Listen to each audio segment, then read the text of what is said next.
You know, over there in America, in the West, you're going to turn into a battlefield. That's the stage that you're at now. Our history with the West is going to repeat itself in the West. You know, you're like an old predator who has become prey for his own offspring. Like I said, they're coming to you, your offspring is coming to you, and you think that there's still some familial affection between you. So you're glad to see them. And you think it's going to be like the old days when you used to hunt together. That's the way Trump is selling it to you. Because selling it to you that way is his whole job. But they're coming to hunt you, not to hunt with you. So you need solidarity with the global South. And as I've said before, especially about African Americans, but really it applies to all so-called minority groups in America. And in fact, it applies to every so-called race and so-called ethnicity in America who are struggling economically. You know, you live really, in reality, you live just the same. You struggle just the same as the people of the global South. You know, 22% of Americans are barely covering their basic needs. And 65% of Americans, low-income Americans, they're in a constant state of worry and a constant state of anxiety about being able to pay their bills, their necessary bills. At least 10% of Americans are in persistent poverty. So low-income, struggling, working-class populations living in America, if they were their own country, they would apply for BRICS. They would apply to join BRICS, you know. If your situation was your citizenship, for tens of millions of Americans, you would be living in a developing country if your situation was your citizenship. And I'm telling you, only your situation actually matters. They want your citizenship to make you forget about the situation that you're in, the situation that the country of your citizenship put you in. They want you to forget that you're poor, just by telling you that you live in the richest country on earth. Never mind that the country doesn't have riches. It has some rich people in the country, but increasingly, even those rich people don't identify with the country itself anymore. And Donald Trump is just one of those rich people. I'm telling you, millionaires and billionaires ought to be regarded as foreigners. They ought to be regarded as foreigners in America and everywhere else. But they shouldn't even be allowed to hold office, in my opinion, because they actually belong to a different nation than the rest of the people. They truly do. They belong to the nation of wealth. They're a-national. They have nothing in common with you and I.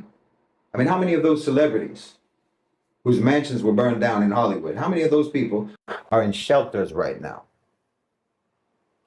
How many of them are even homeless at all? I mean, what would you do if your house burned down, if your home burned down? Do you have a helicopter that will whisk you away to your other home? You understand what I'm saying? These are people who have no stake whatsoever in your and my well-being. They have no stake in the well-being of the economy of the country. They have no stake in that because they've got theirs. They're covered. They've got theirs. It doesn't matter to them one way or the other what happens to America. It truly doesn't. And they're going to sell you out.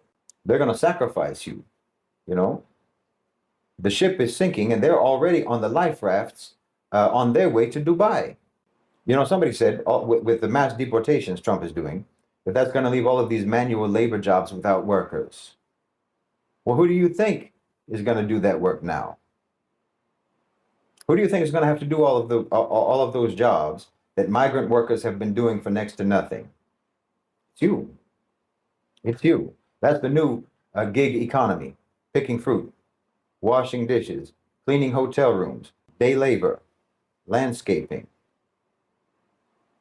Oh, did you think that they were telling you that you don't need college or that college is pointless because of neo-Marxist postmodernism and critical race theory? Is that what you thought? Turns out it was because they didn't want you to be overqualified to pick oranges.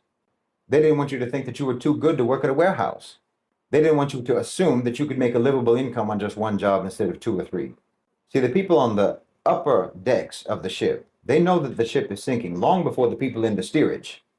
And they have first access to those lifeboats. So the elites have known for quite some time that America is going under. And they've already made their plans. They've already made their arrangements. And they made very different arrangements for you. You've been slotted to go down with the ship. That's in America and it's in Europe as well. And some of you have actually allowed yourselves to believe, you know, when you see the people rowing away in the life rafts, you believe when they tell you that you'll be safer, you'll be safe from the flood, you'll be safe from drowning if you stay in the belly of that ship. I told you, you'll have to always read them backwards. Always play them in reverse. You have to play them in reverse. And then you'll know what they're really saying. Here, we'll practice. Make America great again. This is something that has to happen. It's something that has to happen. It's something that had to happen. It's something that will happen. And it's going to happen, no matter what. No matter whether it's Trump or anyone else. Anyone who says, for example, well, that's what you get for voting for Trump, you know, or you should have voted for Harris. Well, I mean, you're so thoroughly indoctrinated and participating in the deception and the deflection of that system that you yourself are just as much a cause for the collapse of the United States as anyone else that you blame for it. You know, you created a class of national elites, oligarchical elites, whose private profit interests are no longer connected to your own economy. You did that. They're not connected to any productive activity. They're not connected to any nationality. They're not connected to your standard of living, not to your stability, not to your safety, your prosperity, your success as a nation, or anything. And that class of private sector powers became essentially a nation unto themselves, like I've said many times. A nation that transcends borders. It transcends national interests. They don't have any interests except their own interests. You created that, and you celebrated that, in fact. You still celebrate it, never realizing that they would inevitably sacrifice you for their own profit interests, the same way that they've sacrificed millions of people outside your country. You know, you created this psychopathic class of predators. And you expected them to never bite the hand that feeds them, even though the hand that feeds them has always been feeding them hands, you know? Now they can't tell the difference between the food and the feeder anymore. It's all just flesh to them. You can't raise a wolf on human flesh and expect him to distinguish between the human you are feeding him from the human who is feeding him. Eventually, he doesn't see you as his master or his owner anymore. He only sees you as food. Well, you raised a wolf on the flesh of the global south, and it turns out you taste just the same.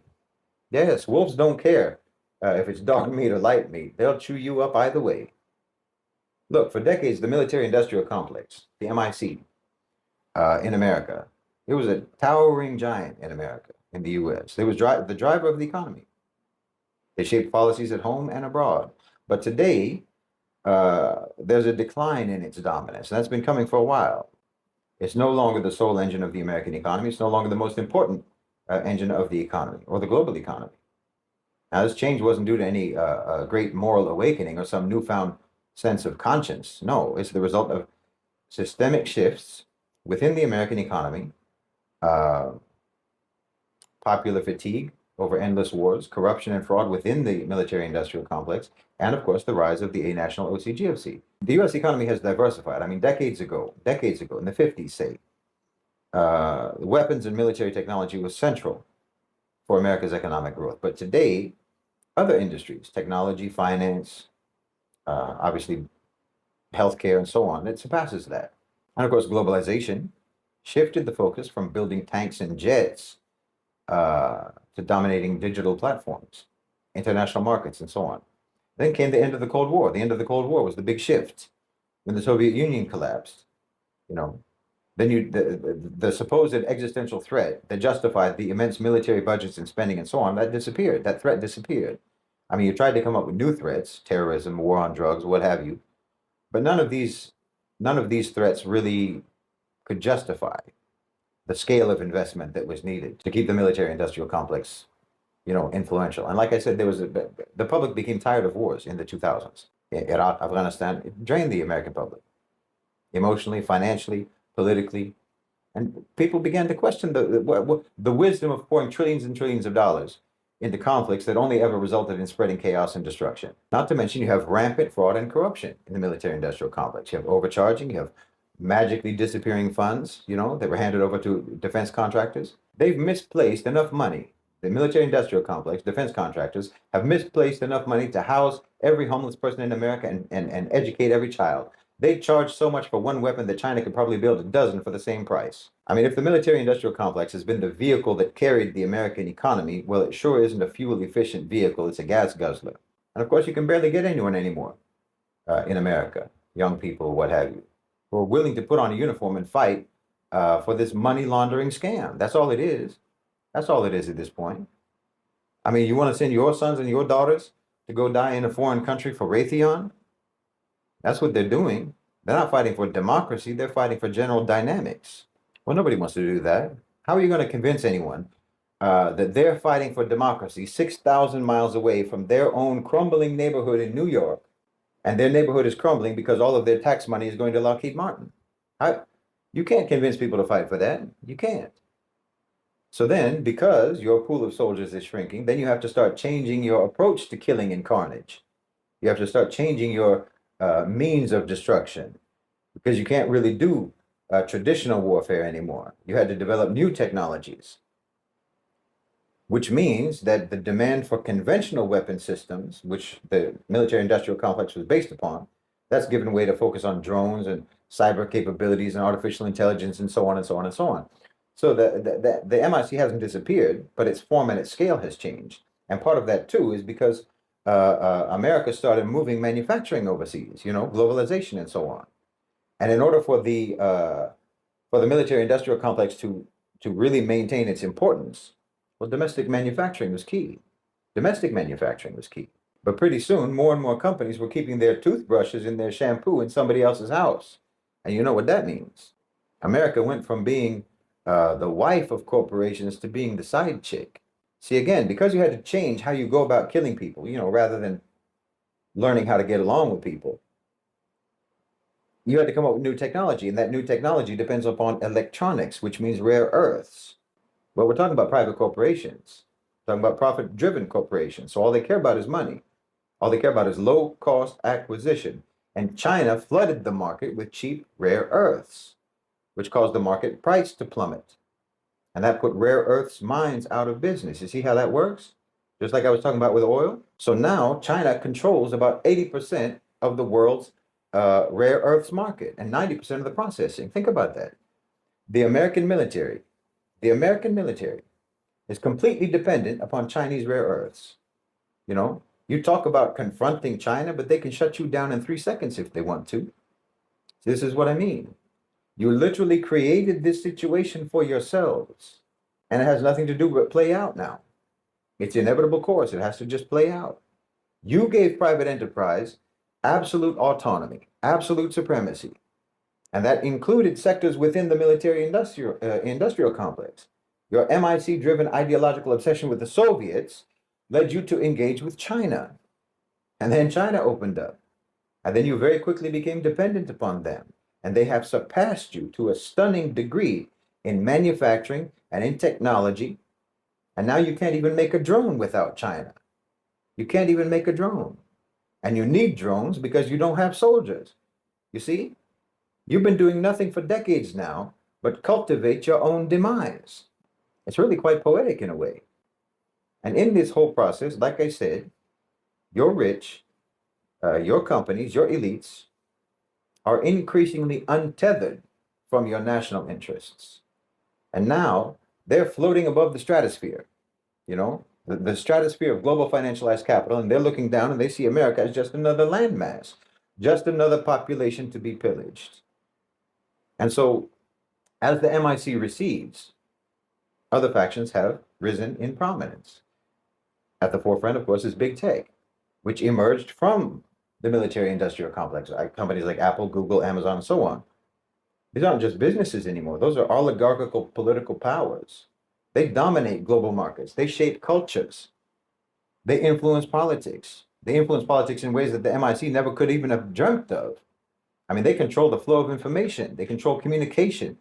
They're gatekeepers of knowledge and power now. They're massive. And then there's, of course, financialization. This is very important. The financial sector not only shapes economic policy, but it exerts immense political influence as well. I mean, the 2008 financial crisis showed us that Wall Street's too big to fail. And since 2008, their grip has only expanded and tightened. I mean, even those tech giants, Google, Apple, and so on, a huge amount of their wealth is actually due to financialization, not sales, not ad revenues. It's through financialization. It's basically fake money. Then, of course, there's the healthcare and the pharmaceutical sectors. Big pharma, it's massive, and obviously incredibly influential politically, as we all saw during COVID. Okay, these are allanational, along with things like construction and mining and so on, subcategories. And they're all corralled together. All of these diverse business interests, they're all corralled together in asset management firms like BlackRock and State Street and Vanguard. those three companies constitute what you could call universal owners. They don't operate according to any one country's interests. They don't operate according to any one company's interests. They operate according to the combined interests of international economic sectors. They're the first C in the OCGFC, the owners and controllers of global financialized capital. They're the controllers on behalf of the owners of capital.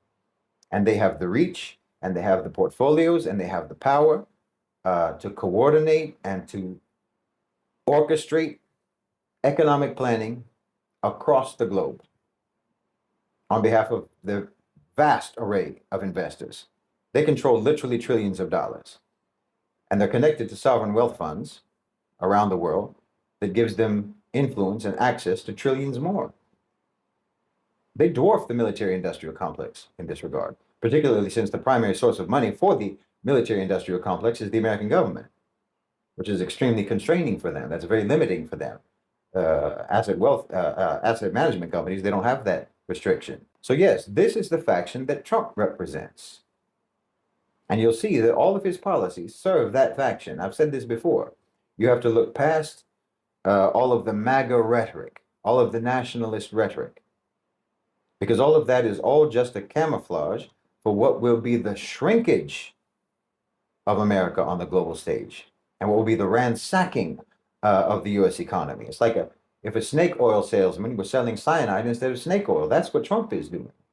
Like, for example, okay, I've already talked about how his energy policy, how that puts the U.S. on a path to energy bankruptcy, not self-sufficiency. And it will only strengthen OPEC, by the way. But also look at withdrawing from the WHO. Okay, American pharmaceutical companies and healthcare providers, insurance companies, and so on, they're expressing concern and disapproval for what he did, for pulling out of the WHO. But who benefits from that? The beneficiaries are going to be all of the so-called emerging economies, emerging markets, and their healthcare providers, their pharmaceutical companies, their insurers, and so forth. They're hindered right now by patent protections, by regulatory restrictions, and policies against, especially against generic drug production and so on. India and China, for example. This is very important for them. So this is actually the sidelining of America. And of course, the same is true, of course, obviously, with tariffs. You know, basically everything that Trump proposes or promises or wants to do, all of it amounts to shutting America off from the world and directing everybody elsewhere, you know, telling all business to go elsewhere. The only place he approaches with open hostility, you know, from a policy point of view, the only place he approaches with any hostility is Europe and other Western countries, other allies. I mean, he might be serious about trying to take control of the Panama Canal. He might be serious about that. But I think that mostly has to do with just confirming that America is only going to be interested in having influence in the Western Hemisphere, in the global North. But I mean, even that, okay, even that, when you weigh the costs of maintenance of the Panama Canal, management, staff, security, and so forth, repairs, and on, everything that America would have to spend in order to control the Panama Canal, well, the net profit is barely going to be $1 billion annually. That's assuming that the trade flows through the Panama Canal remain as they are, which, given Trump's obsession with tariffs and his obsession with alienating global business from doing business with America, it seems likely that trade through the Panama Canal will actually decrease. So frankly, taking control of the Panama Canal will most likely end up costing America considerably more than they'll ever profit from it. It's the same with Greenland, really. You know, I mean, given how disruptive and how alienating it would be for America to actually force Denmark to sell them Greenland, you know, plus the amount of investment that they would have to put in, the initial cost and the investment and taking over services and so on inside of Greenland. Even with Greenland's natural resources, the U.S., I think, would be lucky to break even. I mean, that's if we take it seriously in the first place. Like I said, nothing Trump says should ever be taken at face value. He never means anything that he says. His public positions are always either bargaining tactics or just sheer misdirections. Both Panama and Greenland, and the idea of Canada becoming an American state, all of these are just moves, in my opinion, to try to estrange allies and isolate the U.S. as much as possible. That's what I think he's doing. And I think that that is the desired outcome. That's the real desired outcome, which is why I think it's a serious mistake to ever think that any politician's rhetoric about why a policy is being pursued is the actual reason the policy is being pursued, whether it's Trump or anyone else. It's not, this isn't unique to Trump, you know, because you always have people saying that, like, even analysts, well, that policy didn't work out as planned. Wow, that really backfired, and so on, because the outcome was not the outcome that was outlined by the original rhetoric. No, the outcome was exactly as desired. The rhetoric was the lie.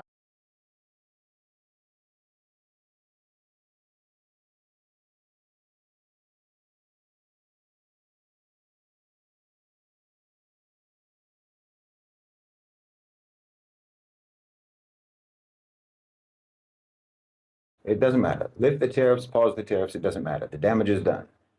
Confidence in the global markets and trust has been demolished at this point. And that was the point. I mean, the point is American isolation. That's what's happening. And that's what will happen. You know, I keep explaining that this is the direction. And it's a direction that has no U-turn. It has no detour. It has no turns at all. It's an irreversible direction, you know? Look, I understand why people simplify things, you know, by thinking that the OCGFC is like some organized cabal. It's not, but I completely understand why it makes it easier to think of them that way.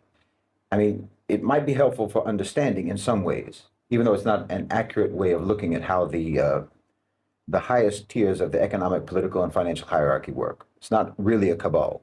But like, if you think of it as a cabal, you can imagine an OCGFC white paper or a memo about what their plans are, you know, confidential for super rich eyes only or something like that.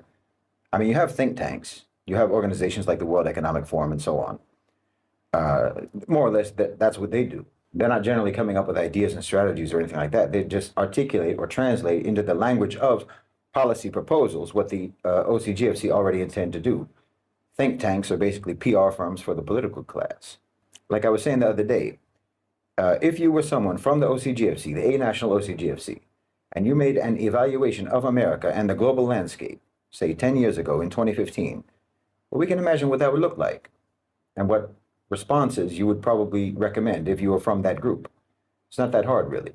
You know, you'd be sitting in a boardroom looking at macro trends, political forecasts, demographic data, capital returns, and of course, the viability of maintaining control, of sustaining dominance without destabilizing your own structures.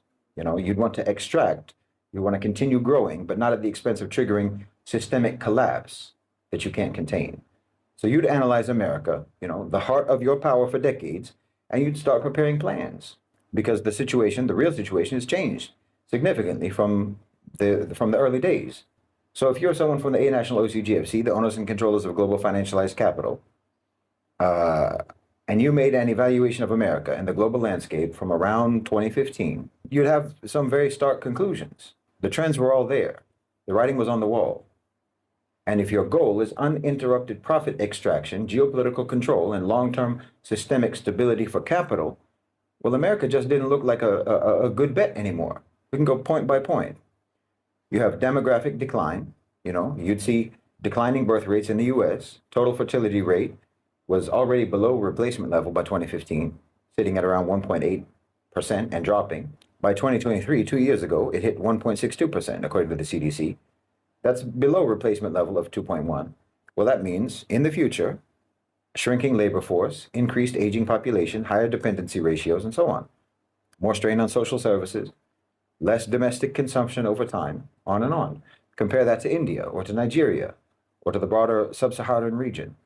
Nigeria's population is expected to double by 2050. India already overtook China as the most populous country in 2023. The center of gravity is shifting. Then you have other issues, like the OCGFC would have looked at Ferguson in 2014, Baltimore in 2015, seen the rise of Black Lives Matter, not because they care about racism or police violence, not at all, but because civil unrest is bad for business. Then, of course, Trump happened, 2016. Half the country was radicalized. The other half was traumatized. Social cohesion was fraying. Trust in institutions was plummeting. In 2021, the trust barometer showed that trust in the media and the government had collapsed. The Capitol was stormed, right? So-called insurrection. This is not a good environment for capital. You have political dysfunction, you have gridlock, you have polarization, institutional paralysis. The 2010s showed that the US couldn't even pass basic legislation. Infrastructure fell into disrepair. According to the American Society of Civil Engineers, the U.S. had a C- rating in infrastructure in 2021. Meanwhile, China's Belt and Road Initiative is transforming Eurasia and transforming Africa. Deindustrialization between 2000 and 2015, the U.S. lost 5 million manufacturing jobs. Whole towns were hollowed out.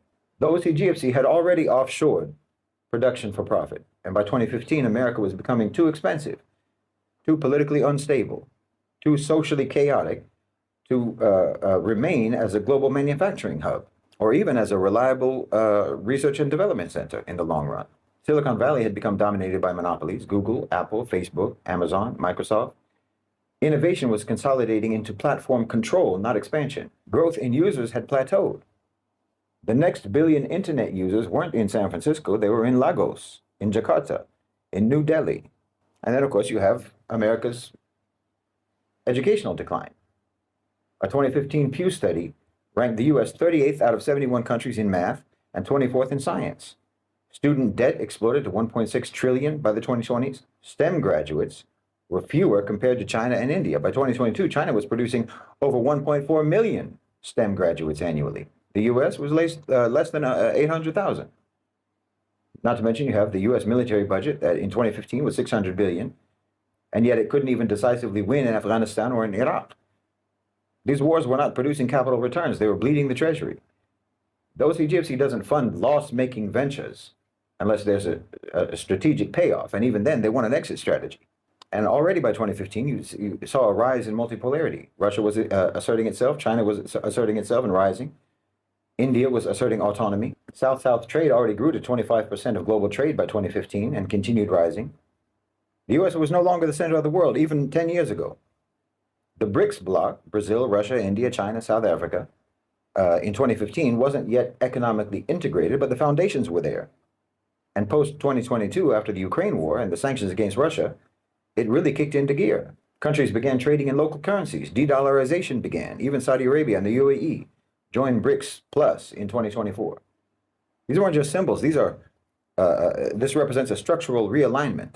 And in 2015, global digital infrastructure outside the U.S., Facebook and Google started losing market share in key markets.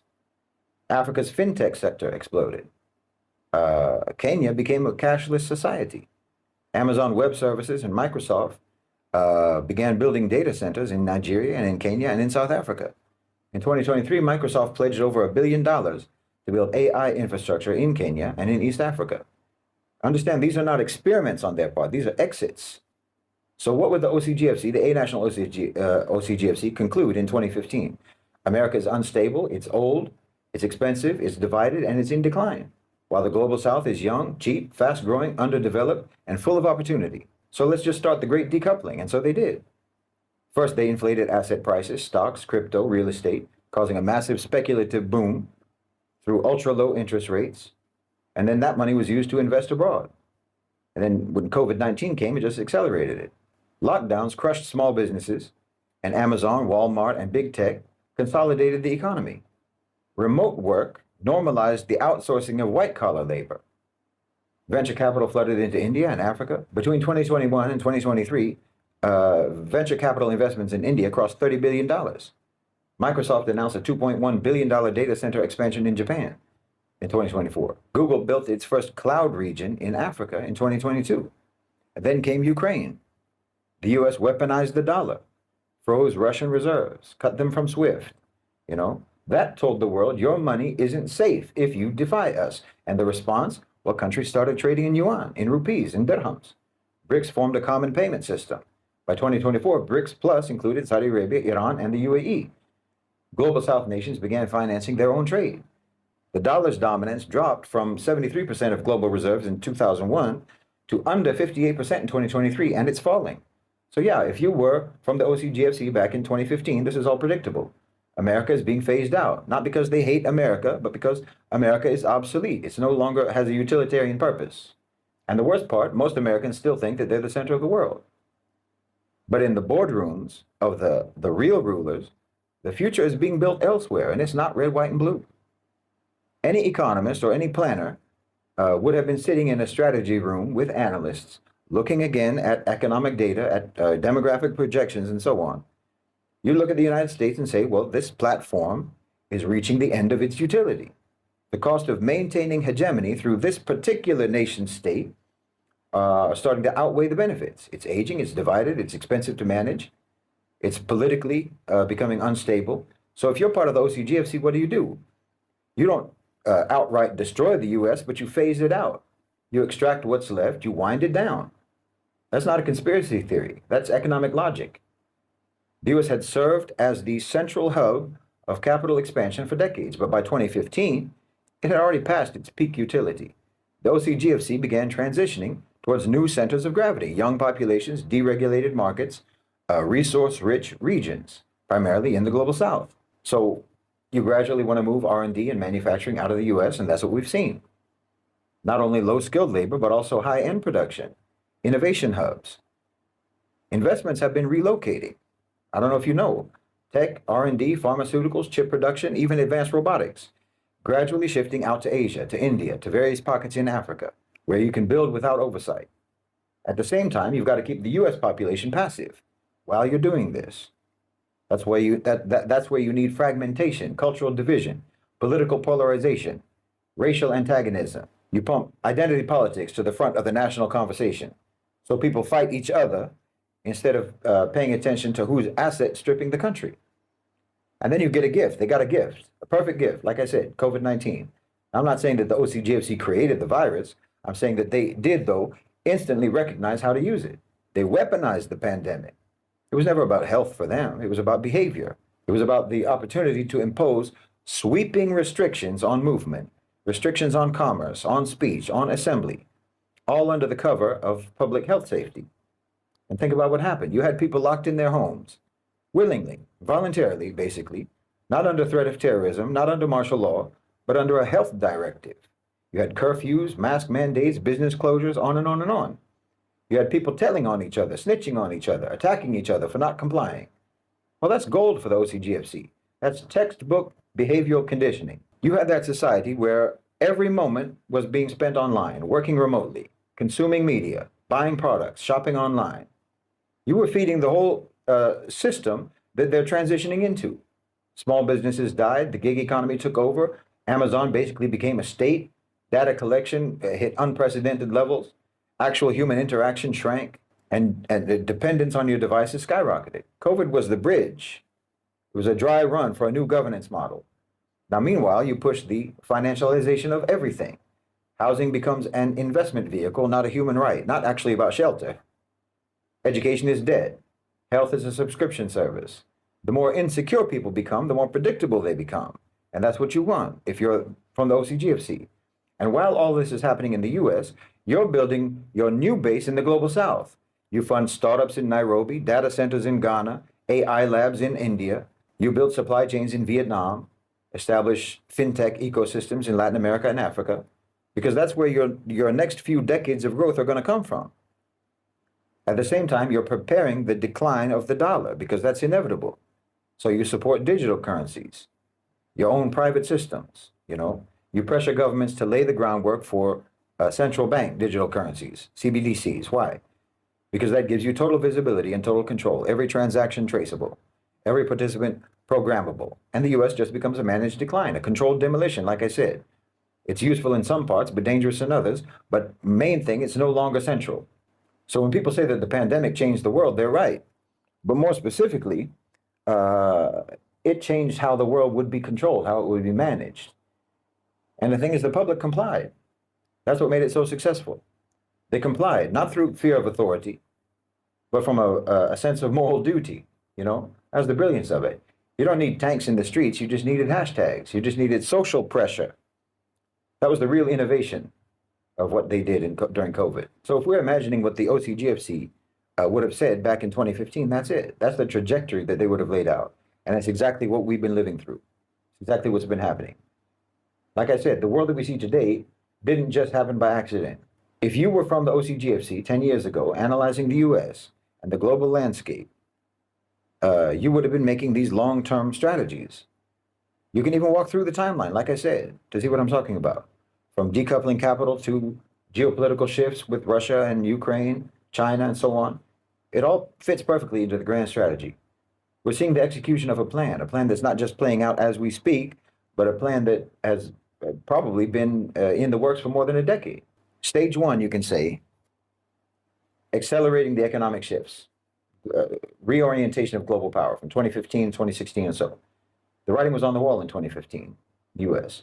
The economic structure was deeply flawed, especially after the 2008 crisis. The recovery was weak, the wealth gap was growing wider, and at the same time, you had fast rising markets in India and Southeast Asia and Africa. They were outpacing the US and outpacing Europe in terms of growth. The US economy was still recovering from the 2008 financial collapse, and the growth was largely funded by financial speculation, not by robust manufacturing sectors, not in America, not in Europe. Meanwhile, China's economy continued to expand very rapidly.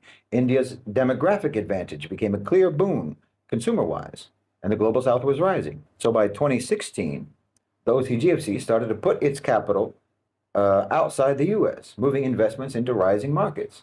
The world was not going to be dominated by the West anymore. They knew this, and they started decoupling from American financial systems. They started laying the groundwork for a new, more diverse global order, multipolarity, so-called. And you can say stage two was the decoupling from the US and integration in the global south. The US-China trade war was in full throttle. The US was increasingly becoming a protectionist power under Trump. And that wasn't helping their own economy because it wasn't supposed to help their own economy. On the other hand, the global south was increasingly seeing its own potential, not just as consumers, but as producers. By this time, we see a massive increase in foreign investments into countries like Vietnam and India and Indonesia. Countries that once relied on Western trade and finance were starting to form their own alliances and their own economic systems. So the OCGFC continued its push to shift resources away from the West. You know, Apple began relocating production out of China into countries like Vietnam, India, Indonesia, to avoid tariffs under Trump, to capitalize on cheap labor. This is diversifying trade across the global south, you understand? This is increasing South-South trade. The BRICS countries, India, China, Russia, you know, South Africa, Brazil, they formed a more cohesive trade bloc. South-South trade began to flourish. The US and Europe were no longer exclusively the economic centers of gravity already. As much as the neocons tried to hold on to power, the OCGFC started pouring capital into these economies that were growing, that had larger populations, that were rapidly modernizing their infrastructures. Like I said, India, China, and in Africa. It wasn't just about trade. This was about creating new centers of power. You understand? It's moving out of the West. Then, of course, in 2022, you had the Ukraine war. And I know we're all familiar with the geopolitical chaos that situation caused, but from a long-term strategic perspective, this was an incredible opportunity for the OCGFC. The sanctions on Russia that followed the war were supposedly to crush Russia's economy and force it to comply with Western demands. Does that sound familiar? But in reality, that accelerated the shift away from Western-dominated financial systems. You know, the West said that they wanted to isolate Russia, but the sanctions just boosted BRICS. Russia pivoted quickly to China and quickly to India. They also deepened their ties with South Africa and with Brazil, with all other key members of BRICS. They began to align more closely with the global south, pushing for a more multipolar world order. BRICS countries, especially China and Russia and India, continue to push South-South trade, bypassing Western sanctions and strengthening ties with African countries, with Latin American countries, and obviously with the Arab world, with the Gulf, with the Khalij. The sanctions on Russia led to the creation of an alternative payment system, which gradually reduced their reliance on SWIFT. So the US-dominated international payment system is being sidelined. In fact, what happened is that Europe, tied to US policies, found themselves alienated from the emerging markets like BRICS. Countries like India, South Africa, even Saudi Arabia, started to rethink their relationships with the West. They began to see Russia and China as partners in a new multipolar world, and that's how it's been working out. Again, China, India, Russia led BRICS expansion in 2023, drawing in countries like Egypt and Iran, UAE, all of whom are actively trying to divorce themselves from Western influence. So by 2023, the US had alienated Europe from their own economic national interests, pushing them away from Russia, leaving the EU vulnerable and leaving Russia looking elsewhere. So the sanctions had the opposite effect of what they said they wanted to do. It helped Russia to integrate further into the global south and to actually expand and diversify their own economy. And then 2022, 2023, de-dollarization. By 2023, 2 years ago, the BRICS countries were increasingly moving away from the US dollar in their trade agreements. They were pushing for local currency trade to bypass the dollar, to bypass the dollar's dominance. De-dollarization became a trend. No one even talked about that before. Everyone was seeking to limit their reliance on Western financial institutions and systems. By 2023, China became the largest trade partner for many countries in Africa, for many countries in Southeast Asia, and in Latin America. China continued to expand the Belt and Road Initiative with countries like Pakistan, Egypt, Kenya, all joining in greater and greater numbers. And then you can say stage, what would it be, 4 or 5, I don't remember. It's just continuing. The process is continuing. Between 2023 and 2025, the Global South was no longer just a location for cheap labor. It had become an actual engine on its own right for economic growth. The OCGFC knew that the future was going to be led by the South, by the very markets that the US had been pillaging for so long. So they've been creating a new world order without the West and without America at its center. Tech investments in India have surged. In Africa, they surged. In Southeast Asia, they surged.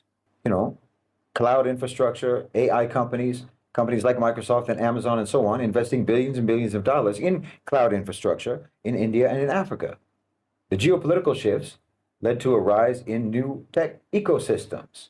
China and Russia were pushing to decouple from US-led technology companies, establishing their own tech infrastructure, their own 5G networks, with Huawei and ZTE leading the way. So what's clear is that the events we've seen unfolding, the sanctions against Russia, the Ukraine war, the rise of BRICS, all of this has accelerated the OCGFC's plans for global realignment. We're in a period of decoupling, not of just economies, but of political systems and of financial infrastructure and technological ecosystems.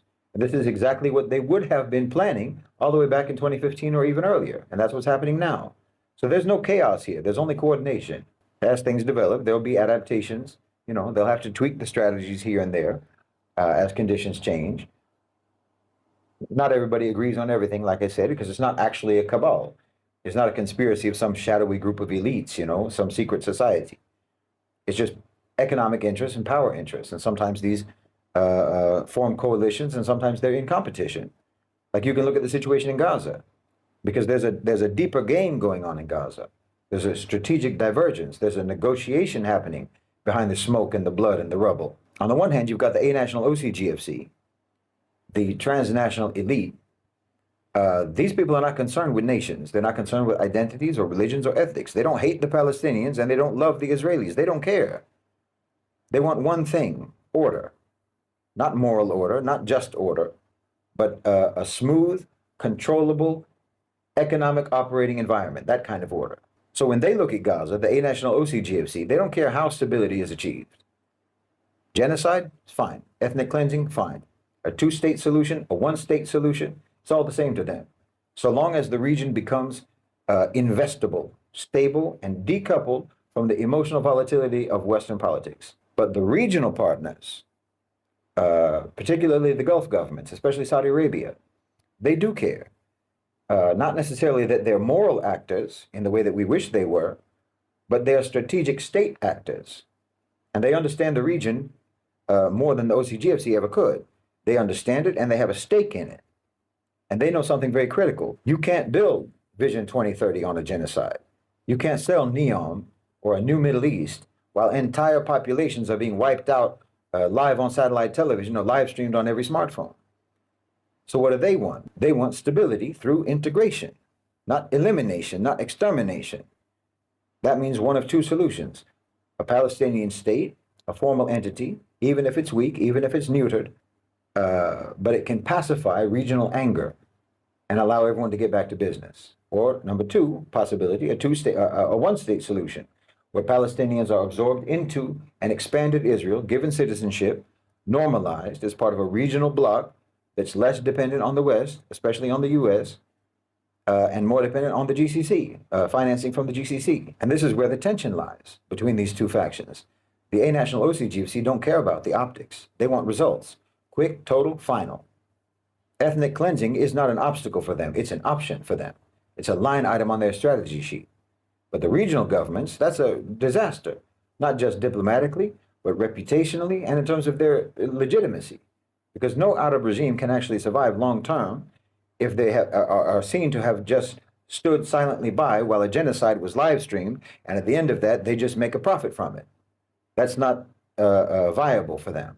So right now in Gaza, you have negotiation, not consensus, between the most important players. The A-national OCGFC are pushing for any means necessary to neutralize the Palestinian question and to make the region ready for capital. Meanwhile, the GCC and others are pushing back, saying, look, we'll deliver the same outcome, peace, normalization, decoupling from the US, stability, and so on, but let us do it in a way that doesn't completely decimate the Palestinians, because there's no other way that we can actually deal with this that can bring long-term stability, except to peacefully resolve, as peacefully as possible, resolve the Palestinian question. And what makes this even more complex, of course, is that Israel itself is internally divided and fractured.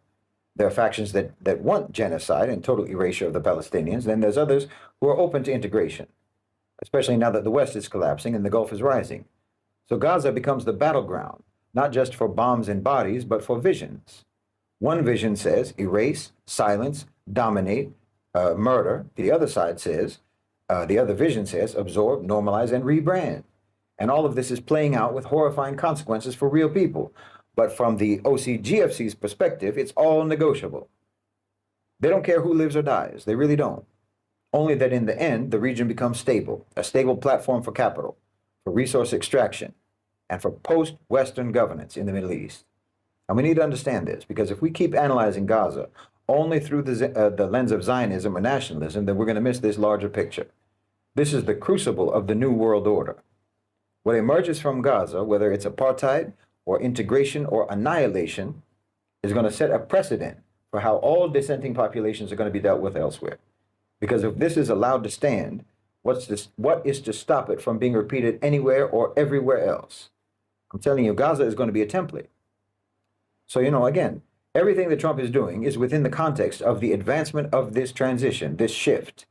Trying to understand it in any other way is a waste of time. It's a waste of time and energy. It's only going to cause confusion. Like if you try to reason out how the tariffs will or will not bring back manufacturing jobs to the US, or how it's going to solve America's trade deficit or what have you, this is all pointless distraction. America is not competitive economically, and it doesn't have the ingredients to become competitive economically. America is in a state of irreversible decay and erosion as a result of having approached the economy and having approached governance the way that they did from the beginning. America has run its course. That's just the way it is.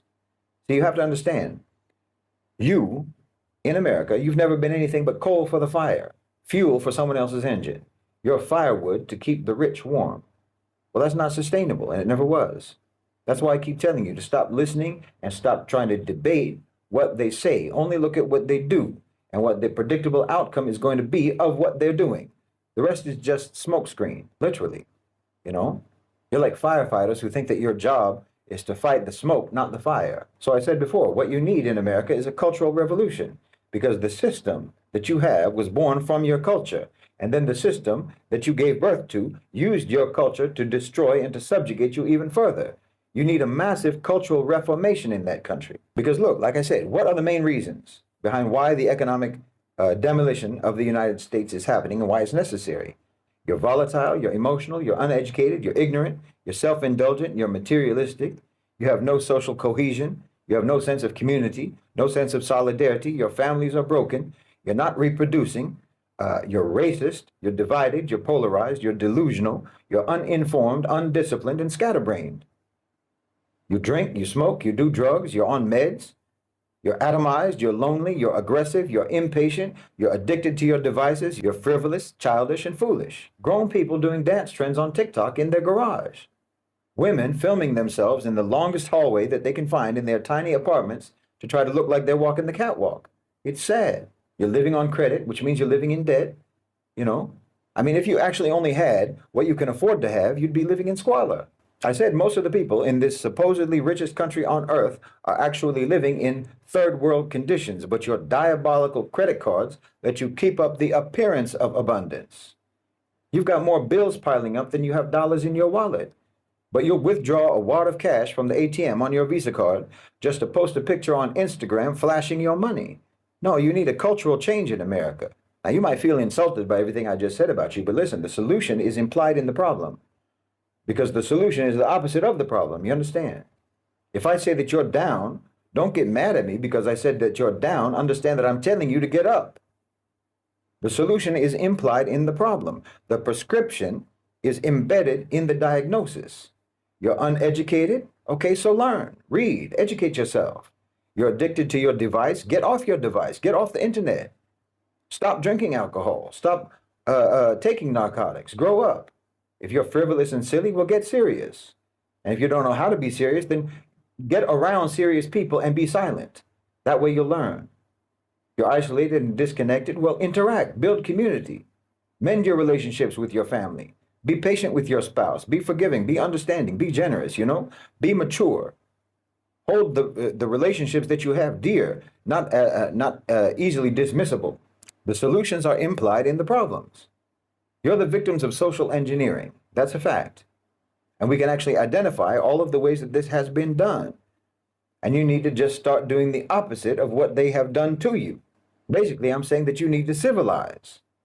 And no one can do that for you. That's your job. You have to do that yourself. Stop waiting for the government or stop waiting for the authorities or the power structure to help you. They're not going to help you. So you can try to hammer this out, this cultural change, item by item, bad habit by bad habit, negative tendency by negative tendency, one by one. Or you can fast track all of that just by becoming a Muslim. Because that's really the paradigm shift that you need. Not just behaviorally, but spiritually and intellectually. Look, Muslims have survived so-called failed states. We've survived collapsed governments, invasion, occupation, colonization, and devastation, and we stayed cohesive.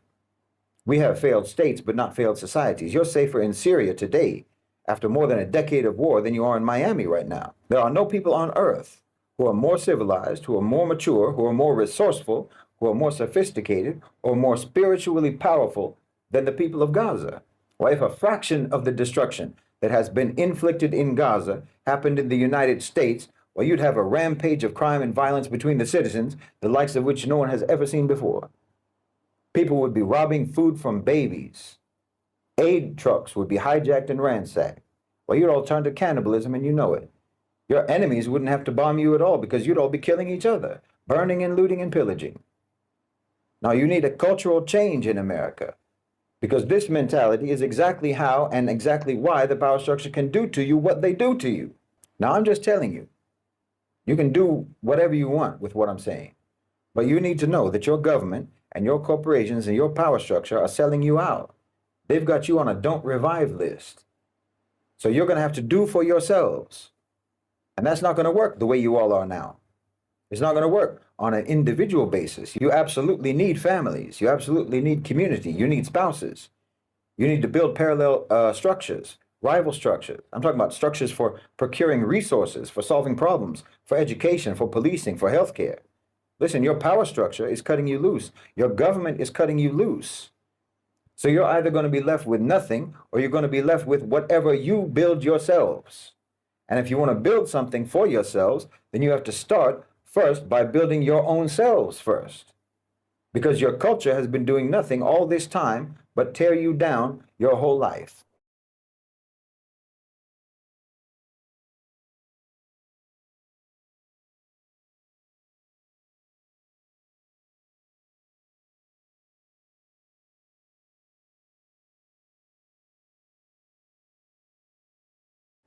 It's kind of remarkable to me, frankly, that anyone can't process what's happening now, that they can't recognize what's happening now. Your docks, your shipyards are empty.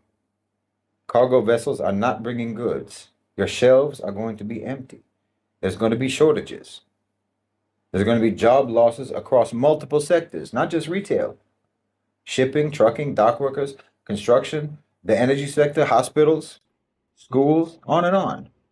It's not a trade war. This is an economic war being waged by the A-National OCGFC against the United States by means of the American government itself. And it's not covert by any stretch of the imagination. It's as blatant as it can be. As I've said before, this is a downsizing operation. And the trajectory is not hard to see, nor is the reasoning behind it. And it's not about Trump, like I said before. Trump was just given the task because he's the right one for the task. But the task was going to get assigned one way or the other to someone, and it was going to get executed one way or the other, because this is what has to happen. The paradigm is shifting. And if you're not aware of that, then once that paradigm has shifted, you will continue to operate in an obsolete paradigm, which is going to leave you completely helpless and completely vulnerable. Believe it or not, even though everyone thinks that I'm always expressing sort of gloom and doom about the United States, that's not accurate at all. Because believe it or not, I think that this can and should be a transformative and liberating moment, not only for the global South, but even for the people in the US, even for the people in the West. Because at moments of massive transition, moments of collapse, well, you have your best opportunity at those moments for establishing new ways of doing things, new approaches, new structures, new intellectual models, new societal models, because things are in flux. Now more than any time in our lifetimes, the people, the population, can actually capture some influence, some sovereignty, some independence, and they can have some say. But you won't be able to do that if you convince yourself that what's happening is not really happening.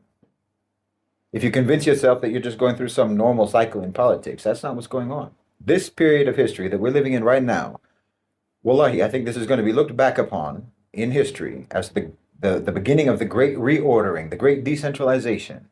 The language that everyone uses now is about multipolarity or polycentrism or what have you. But that's what we're talking about. Like I said before, that's what it all means. It means decentralization. This is going to be the theme of this era. And it's going to be manifested across sectors and at multiple levels. You should anticipate this, and you should plan accordingly, and you should act accordingly. The world is decentralizing. Countries are going to be decentralizing, particularly in the West. Do you see what I mean?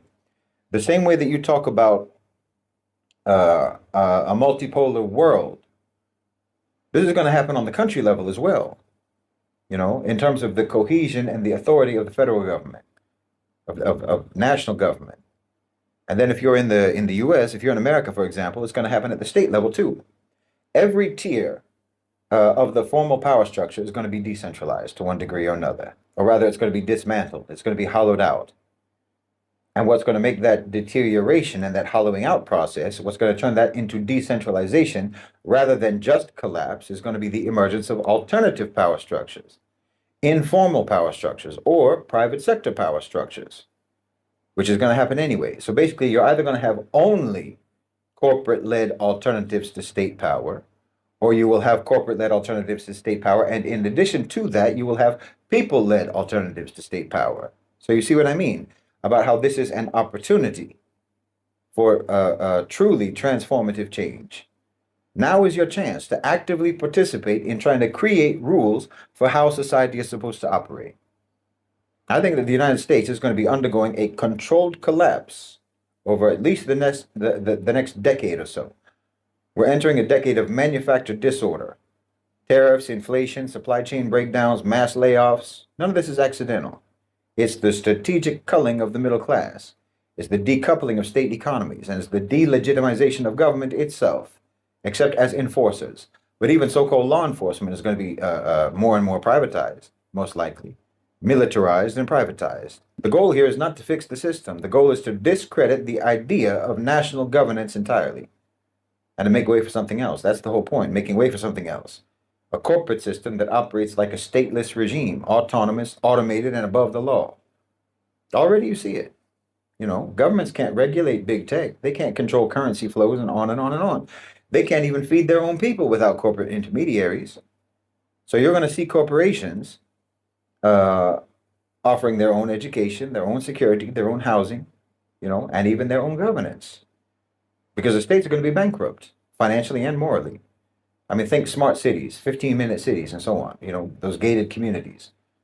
See, once private sector power has surpassed state power, then the OCGFC don't even need to rule over states anymore. They just need them out of the way. They need them to fail.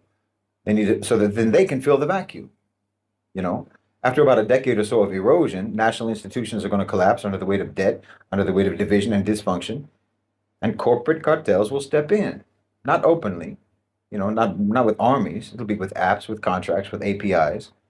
We're talking about de facto power, not formal official power. Official power will still be duplicitously attributed to feckless government bodies, and you'll get to distract yourselves as a population with the charade of political activism, fighting over who's going to be in charge of these empty institutions. You know, you're going to go to a school that's funded by a conglomerate. You'll be treated in a hospital that's run by a hedge fund, and you'll pay for it for the rest of your life. You know, if you get sick, if you have an injury, if you need any sort of medical treatment at all, you're entering into debt slavery. These companies are going to be the de facto governments without any voting, without any representation, without any accountability. No accountability, just terms of service. By 2045, citizenship is basically going to be a subscription service, probably sooner. But this model isn't sustainable because human beings are not assets. They're not just data sets. They're not just markets. They're souls. And the soul rebels against this kind of thing. That's why you need to start now, working towards community sovereignty in your own communities. Not the nationalistic kind, not flag waving, but values-based, spiritually anchored. Create locally embedded systems of local governance, local trade, you know? Because when the system collapses, people are not going to need just food and water. They're going to need a whole framework. They're going to need a whole framework, a way to understand the world in the wake of this collapse. They're going to need a moral compass. They're going to need a functional economic model and a system of legitimate authority at a local level. You need to build an alternative civilization is what I'm saying. Not just as a theory, but as a practice. You know, I shouldn't say alternative civilization because you don't have a civilization now, to be honest. So I'm saying that you need to use this transitional period, this period of collapse, to actually finally build a civilization from the ground up. Resource sovereignty on a community level, communities that control their own food, their own water, their own energy, through collective cooperation. Economic decentralization, abolish this rentier capitalism. Introduce value-backed or labor-backed local currencies. Believe me, you can do this. Contributive labor systems. Now is the time to try to use your imagination. You need moral governance. Whether you like it or not, you need decision-making based on accountability to the creator and responsibility to the creation. I don't care if you're atheist or not. I don't care what your belief may or may not be. But you're not going to get anywhere by basing decision-making on arbitrary, capricious, ad hoc morality. That's what you've been doing, and it's gotten you where you are now. And you need transnational solidarity, collecting like-minded communities across borders. Not so that you can form a state, but so that you can form an order. You know, you need to start brainstorming new models. The OCGFC operate with transnational solidarity. They built a system of order without borders. You should too. I've said it before. This is not utopian. This is strategic inevitability, if you're serious. Because when the OCGFC fails to deliver dignity, and they will, when governments fail to deliver survival, which they will fail, then the world is going to turn to those who can provide meaning and who can provide function and can provide both of these in tandem. And if that's not going to be you, it's going to be Jeff Bezos. It's going to be Bill Gates and Mark Zuckerberg and Larry Fink. Please understand, you're not powerless in this situation. You don't have to just be spectators. You can be the early builders of the next era. The OCGFC have a plan, so should we have a plan. The question isn't if the system is going to collapse. That's already underway. The question is what is going to rise in its place. So you should try to make sure that it is something that is worthy of the human soul. Obviously, the first thing that you're going to have to do is get beyond the twin lies that you've been told all your life, the twin lies that act as the major blinders to your vision in terms of being able to think about other ways of doing things. Of course, I'm talking about the twin lies of democracy and capitalism. The lie that America even practices either one because it doesn't, and it never has. And in fact, nobody does, truth be told. And nobody ever has. So you invested so much alleged virtue in those two words that now you have to pretend that that's what you practice over there, you know, and you have to reject anything that doesn't go by those words, democracy and capitalism. But again, the fact of the matter is that the thing that those names supposedly means does not exist and never did, not in your country and not anywhere else. No theoretical model of government actually exists in real life. There's no virtue in a theoretical form of government that doesn't exist in real life. And there's no virtue in an economic system or a theory of economic management that doesn't exist in the real world, in real life. Every government, every power structure, every state is just pragmatic. That's all. There's no fancy word for that. There's no noble sounding, decorative term for how states actually operate in the real world. It's just the necessities of power, and those necessities are determined by culture, by morality, and by the priorities of that culture, and in accordance with the prevailing morality of that culture. In other words, power is going to act however it acts because of the instincts and the value system of any given society. And in the West, in Western society, that has always meant that the priority of power is consolidation, accumulation of power, wealth, and resources, and the suppression of anything and anyone that challenges that. That's the Western priority system. But every state, every power structure is the same insofar as it actually only adheres to pragmatism, not to any pristine theoretical model of governance. That's just the name that they put on what they do. Because obviously you don't have democracy in the United States. You don't have democracy and you don't have capitalism either. I hate to tell you. So actually there's no real reason why you should cling to these words or pretend to cling to these words when you don't actually practice them as it is. And you never did. You see what I mean? They've got you so invested in thinking that these two things, these two systems, this political system and this economic system, are the best systems in the world, that you'll reject anything that doesn't have that label on it. Meanwhile, you don't actually have that system in your own society in real life. You're not a democracy and you're not capitalist. No, the United States is not what it claims to be. It's not the land of liberty. It's not the beacon of democracy. It's not the heartland of capitalism. America is just the nucleus of an engineered illusion. It's a global advertisement for a system that does not exist in practice, only in narrative. Only in narrative. And that narrative has only ever been used just to hold you back and to hold you down. To hold you down from ever pursuing any real change or improvement. And they limit you always in this simplistic, oppositional, binary thinking all the time about everything. Either democracy or tyranny, capitalism or communism, Republican or Democrat, black or white, for us or against us, win or lose, zero sum, on and on.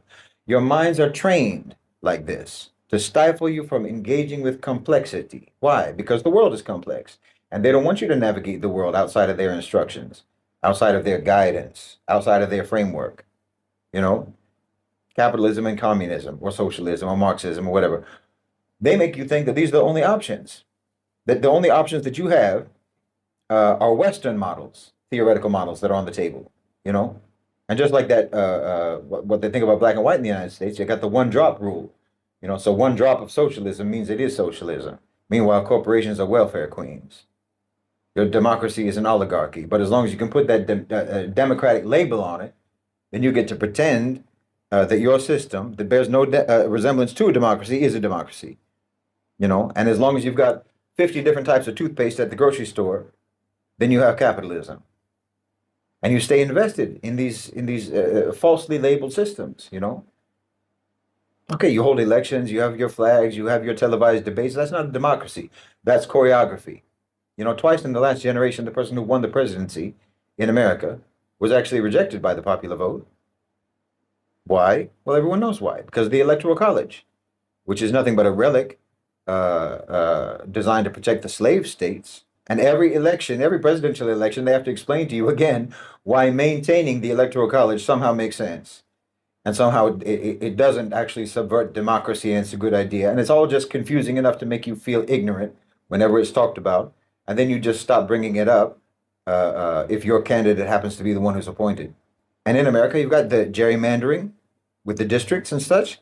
That's not a bug. That's a feature of the system. Districts are redrawn not to represent people, to protect power. It's not governance. That's electoral fraud through legal paperwork, and everybody knows it.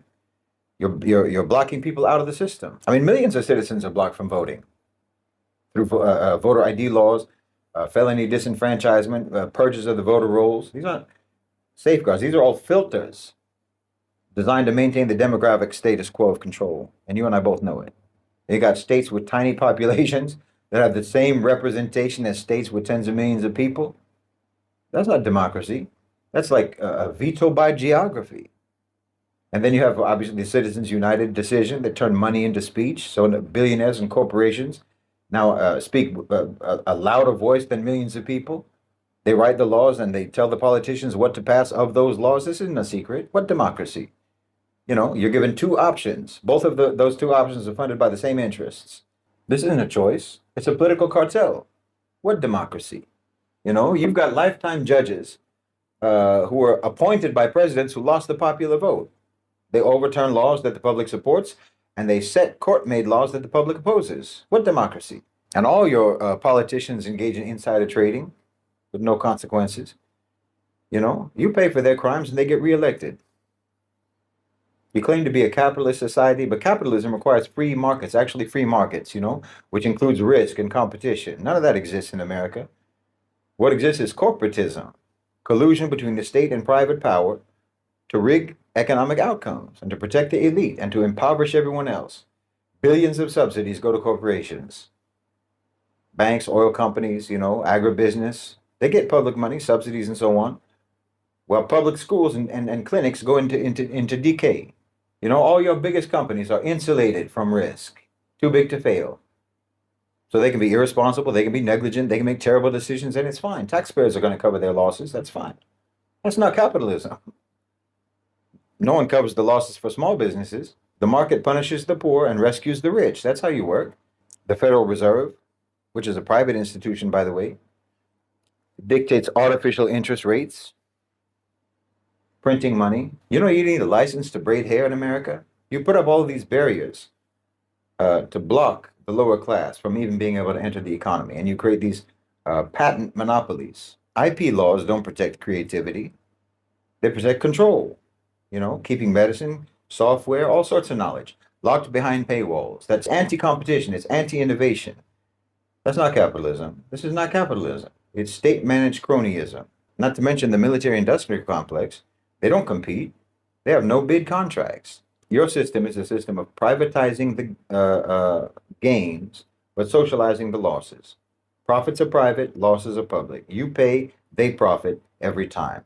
You have socialism for the rich, but you have market rules for the poor.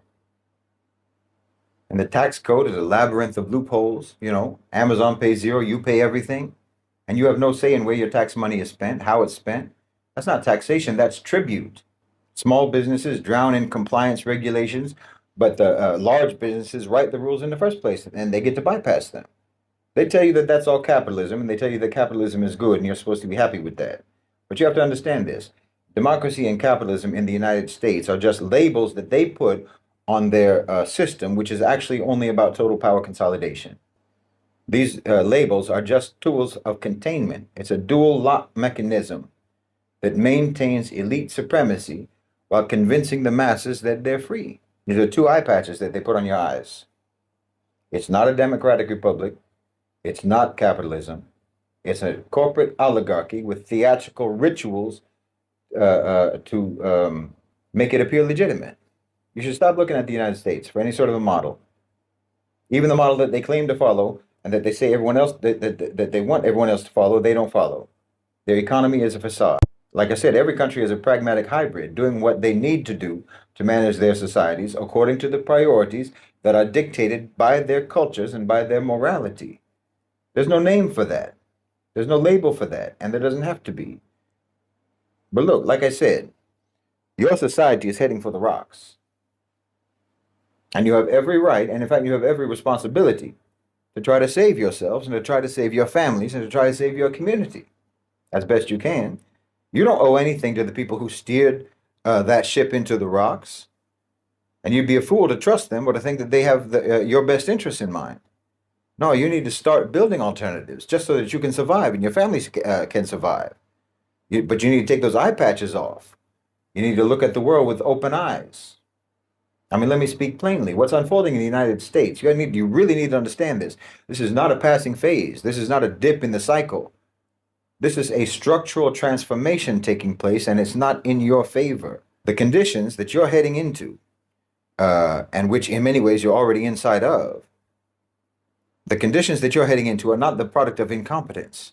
They're the result of deliberate, systemic design, engineered scarcity, institutionalized theft, the planned obsolescence of the middle class. And it's really crucial for you to get the idea out of your head that incompetence has anything to do with it. Because if you don't get that out of your head, then you're going to keep holding on to the false hope that some politician is going to come along and get you out of this mess. You're going to keep thinking that, maybe if you just vote differently, things might change. No, you need to understand you are being deliberately, calculatedly, and willfully put down. And it's bipartisan and it's unanimous that this is going to be your future. Prices are rising, food, rent, fuel, electricity, not randomly, not accidentally. This is not hyperinflation. This is slow suffocation. It's the erosion of your purchasing power. You might see an extra dollar on your paycheck if they do a wage rise, but it's not going to buy what it could have bought you last year. There's not progress. There's bait and switch. Your standard of living is not going to be able to be maintained except by working longer hours, taking side hustles, cutting back on family time, free time, and so on. That's the New Deal. This is not a recession. This is a regime. Wages are not going to catch up, not because they can't catch up, but because the labor market is being redesigned. The expansion of gig work, temporary contracts. This isn't a consequence of hard times. This is the consequence of a new model that's being pushed. A system of job insecurity is being normalized. Benefits are a new luxury. Full-time employment is a relic of the past. Please understand what's happening to you. Banks are not just being cautious about lending. They're weaponizing credit. You're being turned into vehicles for intergenerational debt. Car payments, mortgages, even credit cards, all of this is going to be used punitively. Defaults are going to rise. Bankruptcies will climb. Home ownership is going to become nothing but a fantasy. This is not a failure of the system. This is the system. There's no policy solution because the policy makers serve the architects of your distress. This is how it's going to be from here on out. Understand, stress is going to be your constant companion. Anxiety, depression, sleeplessness, all of this is going to rise. But mental health services are going to recede behind paywalls. Crime is going to rise, not because of moral decline, not because people are getting worse, but because they're getting more and more cornered. Your neighborhood is going to become more dangerous, not because people are getting worse, but because making your neighborhood more dangerous is what the system is programmed to happen.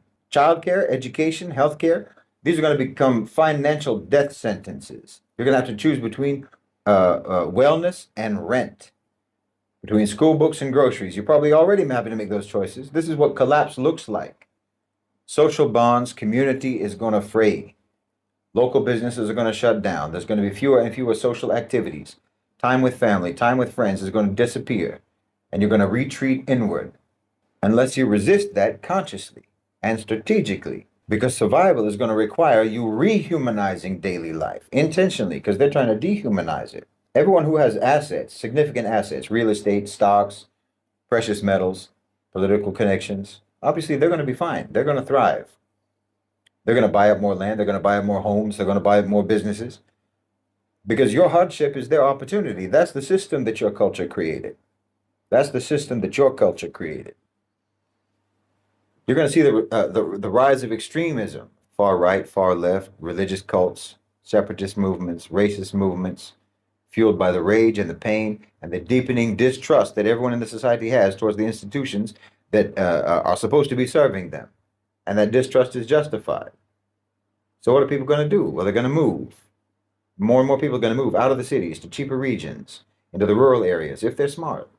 They're going to try to close off as much of their debts as they can, downsize their lives. A lot of people who are living on the street today are only living in the street because they tried to maintain a standard of living that they couldn't maintain, rather than downsize. They refused to downgrade their lives. So instead of downgrading their standard of living, they got evicted. You have to make hard choices, and you have to make them fast. This is like the opposite of the fear of missing out, FOMO. This is the desperate hope that somehow you're going to be able to dodge all of the bullets that are being fired at you from every side by the economy where you can't. Once you realize that this model doesn't work for you and that it was never meant to work for you, then you can start unplugging from it. And you can start trying to construct something new. Try to invest in what they can't take, your skills, your relationships, your community. Don't just prepare for scarcity, prepare for sovereignty. Because the reality is that you do not need a new financial model. You do not need a new political model or economic model. You need a new civilizational model. You need a strategy for dignity in a world that is collapsing under engineered disorder. You need grounded resistance that's ethical, intelligent, and collective. That's what I'm talking about. You cannot have a political or economic revolution without first having a cultural revolution. I mean, let me put it simply. The situation you're heading towards, your money is not going to stretch very far. Your workload is going to increase. Your access to basic goods is going to decline. By 2030, I would think that your purchasing power is probably going to decline by at least 10 to 15%. You should look for whole cities and whole states to go bankrupt with increasing frequency, fiscal crises, all while the government is going to deny that you're even in a recession. They're probably going to claim that you're in a recovery. They'll probably even try to tell you that it's the best economy ever. The economy is booming. But I wouldn't be surprised if by 2030, it's going to take 30 to 40% of your income just to buy groceries. If food banks were listed on the stock exchange, that would be the best investment you could make right now, because they're going to be booming, just like Starbucks was in the early 2000s. The new franchise opportunity, food banks. So aside from the obvious immediate steps that individuals should take, like trying to get rid of your debt, stop using your credit cards, cancel your subscriptions, try to put at least a couple of $1,000s in cash aside for emergencies, and try to shift as much cash as you can out of your savings account and try to hold it in a mix of, cash, silver, gold, so on, commodities. Try to buy as much durable goods as you can right now. You need to start right now trying to plant the seeds for longer term solutions. And as soon as you start brainstorming about alternatives for economic survival, for long-term solutions, you're going to immediately see how important community is. You're going to understand then exactly why your power structure has always engineered your atomization and your isolation. Why they want you to not know your neighbors. Why they want everyone to be glued to their phones. Why they want you to be antisocial. They want you to be rude and selfish and obnoxious. Why they groom every man to act like a tough guy.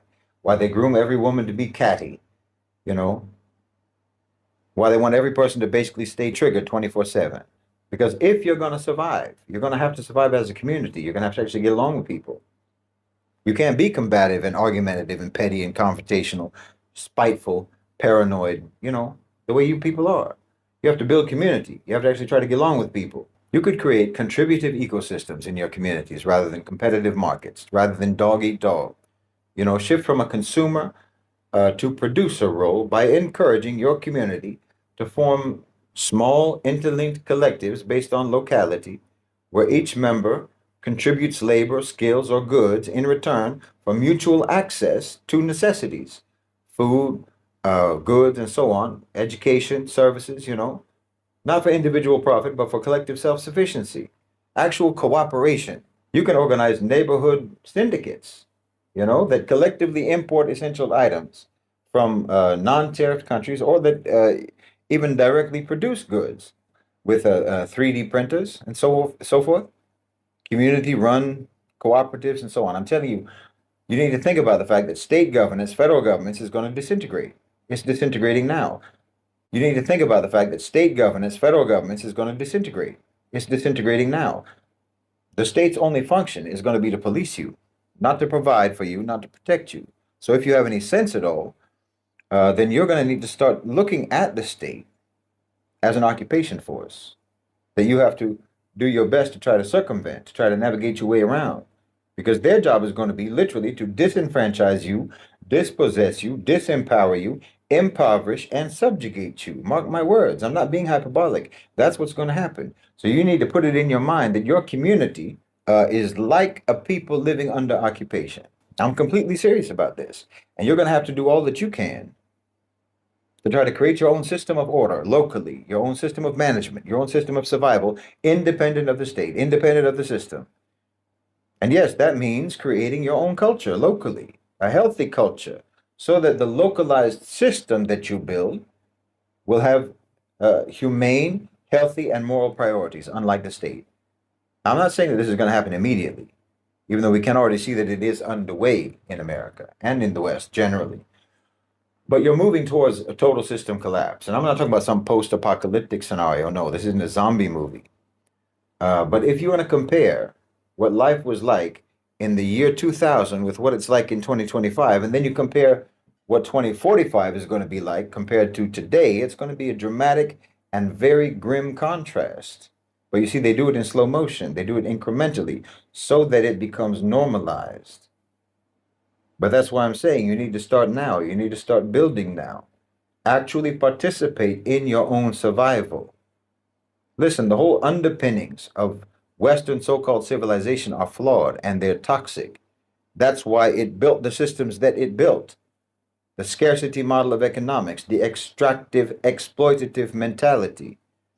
That whole mindset is hostile. You need to transcend that. Like even with money, like I said, you can actually create collective mutual support networks within your community, and you can decide for yourselves how you're going to mediate exchange of goods and services yourselves. You don't have to take their model. You don't have to take their approaches as a given. You could establish credit systems internal to your communities. You know, develop some sort of a value-backed type of a currency or a labor-backed currency, digital or paper-based. You know, it's like an alternative currency that's issued locally, redeemable in goods and services from participating members, but pegged to effort or contribution, not to fiat. You know, create a registry where hours of work across all different fields are valued in units and stored in personal ledgers, allowing for trade even if money gets devalued. You know, redemption via purpose. These credits can be redeemed not just for goods, but for educational access, services, and so forth, linking economy to social agency. These kinds of projects exist in New York, in Switzerland, and other places, where you have local currencies that are pegged to service hours and contribution. I mean, imagine if you could actually secure your basic needs through an alternative local currency, you know, credit for work or credit for service, and you could redeem that at participating stores, participating vendors, and service providers, instead of using dollars from your job, well, you could actually start saving money, saving dollars, if you could actually secure your needs through an alternative form of exchange. Like I said, these types of things do exist, and you can learn from those existing initiatives. It's not undoable. But let me tell you something, it's going to be difficult for many people to accept. The collapse of the United States, economically, socially, and morally, was not caused by an external enemy. It's not the fault of China. It's not the fault of immigrants. It's not the fault of elections that didn't go your way. It's not even the fault of just corrupt elites. No, the collapse was philosophical. It was spiritual. It was civilizational. The rot began at the root. They built a civilization where the highest value was materialism, where worth was measured in consumption, where success meant accumulation, where GDP growth was more important than human dignity or societal well-being. They mistook endless accumulation for life's purpose, and in so doing, they starved their own souls of meaning. I mean, that would have been enough to lead them astray, but it didn't stop there. They championed individualism to the point of pathology, glorifying personal ambition and disdaining collective responsibility. Their economy wasn't designed to sustain, it was designed to extract. It's a culture focused exclusively on short-termism, the addiction to quarterly profits, election cycles, 24-hour news, the inability to think past next week, let alone the next generation, and everybody has to kiss the ring of the invisible hand of the market. So in the end, this civilization didn't fall because it was attacked. It fell because it forgot what civilization even means, what it's supposed to mean. It forgot what it means to be human. So if there's any path to reconstruction, it has to begin by recentering human life around meaning, not around materialism. Balancing individual initiative against communal obligation. You know, building economies that are based on reciprocity, not robbery. Institutionalize long-term thinking. Try to constrain the market within the boundaries of morality. I mean, why on earth would you have ever accepted it to be otherwise? And yes, I said reconstruction, not reform, not rescue, not restoration. The system that you built cannot and should not be saved. You don't need to try to save it. You need to try to save yourselves from it. You need to jumpstart yourselves out of the habit of passivity. Like I said, I get accused of engaging in doom and gloom, but that's because you've gotten so habituated to helplessness. Yes, you're going to have to face severe economic hardship. But okay, frame economic turmoil not as the end, but as the end of a broken system, the delegitimization of a broken system.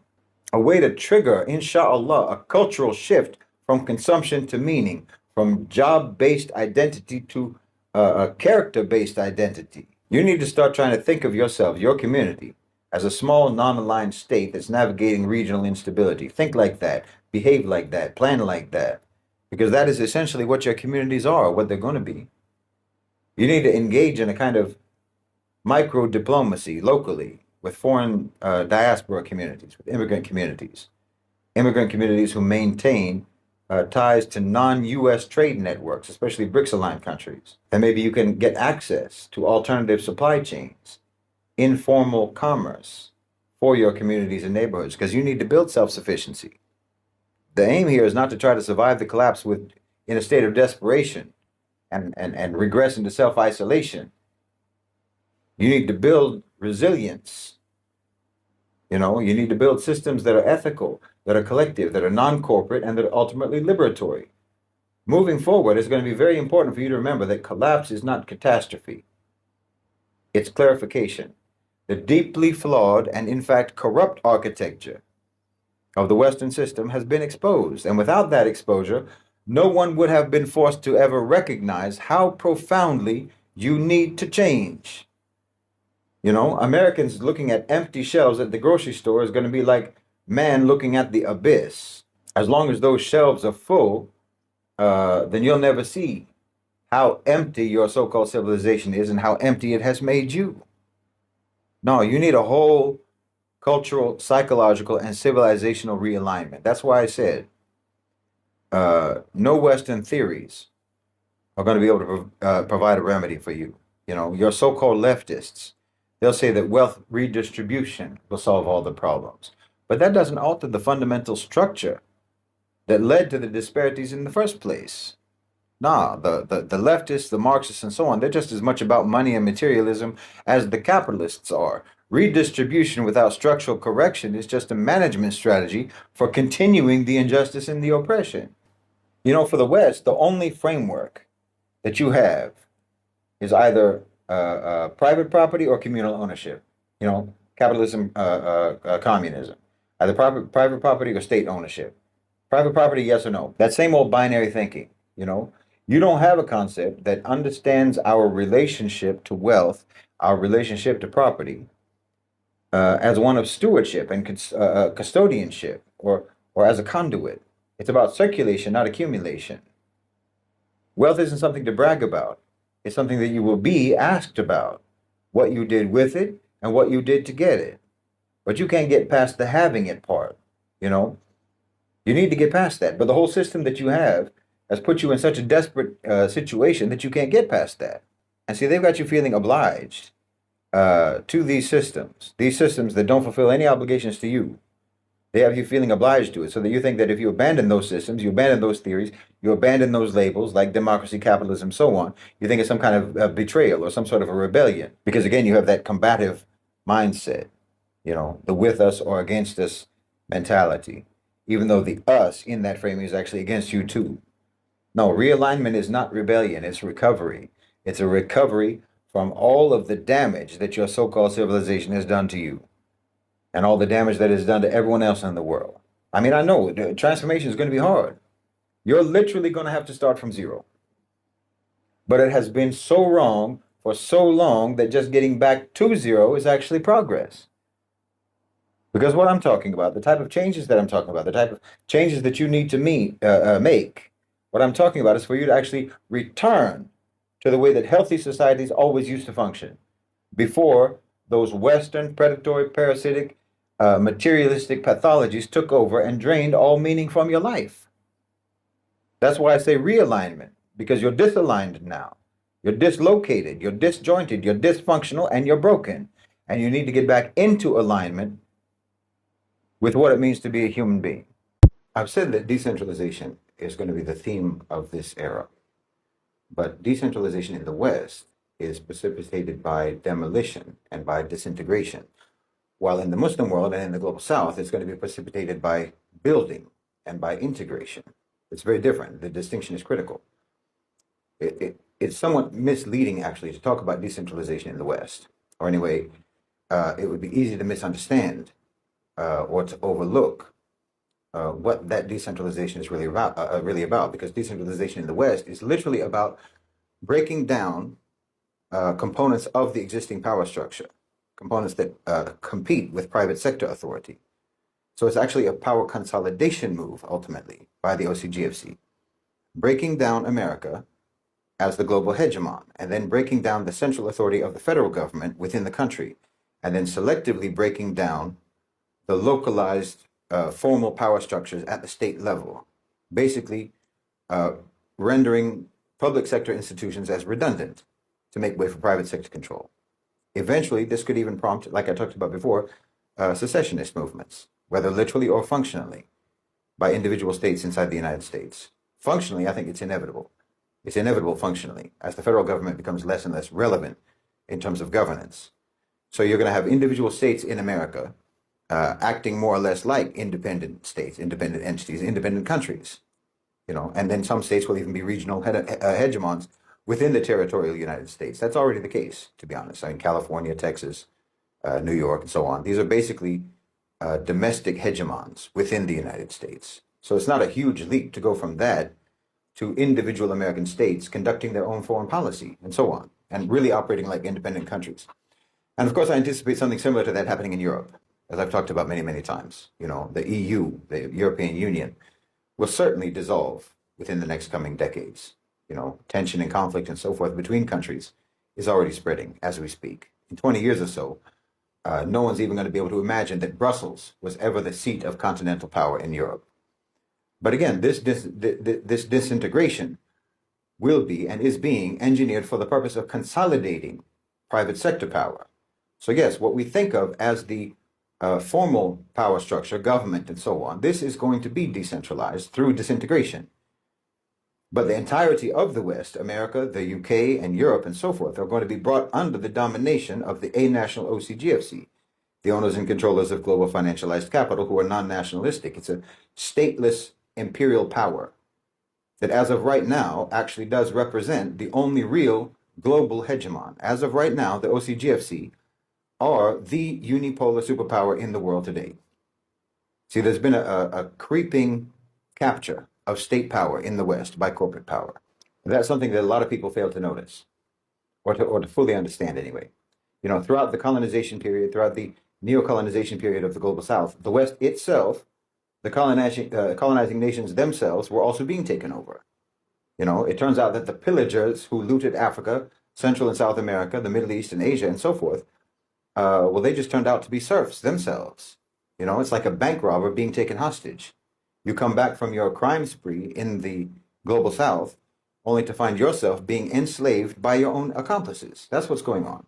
So in a way, decentralization in the West isn't decentralization at all. It is consolidation. It's demoting every existing nationalistic power center and bringing them all under the totalistic overarching control of the OCGFC. But as I talked about last time, for the population, there will be, or there has to be, some sort of ground-up decentralization whereby communities build their own localized systems to take care of themselves, and these systems could have the potential of actually breaking away from the corporate control system. In the West, decentralization is the aftermath of engineered collapse. It's reactive. It's the result of institutional erosion, civil fragmentation, and the withdrawal of legitimacy from governance. But in our context, in the Muslim world, in the global South, decentralization is proactive, it's strategic, it's regenerative. We are not decentralizing because our states are collapsing. No, we're decentralizing because we are reconstructing ourselves and our traditional ways of governance and relationships of power in our parts of the world. For us, this isn't about breaking the state apart. It's about freeing the state from subordination. So in the formerly colonized countries and neo-colonized countries, there's an element of decentralization in terms of detaching from Western centers of gravity, centers of control, Washington, London, Paris, etc. That's within the global context, this decentralization.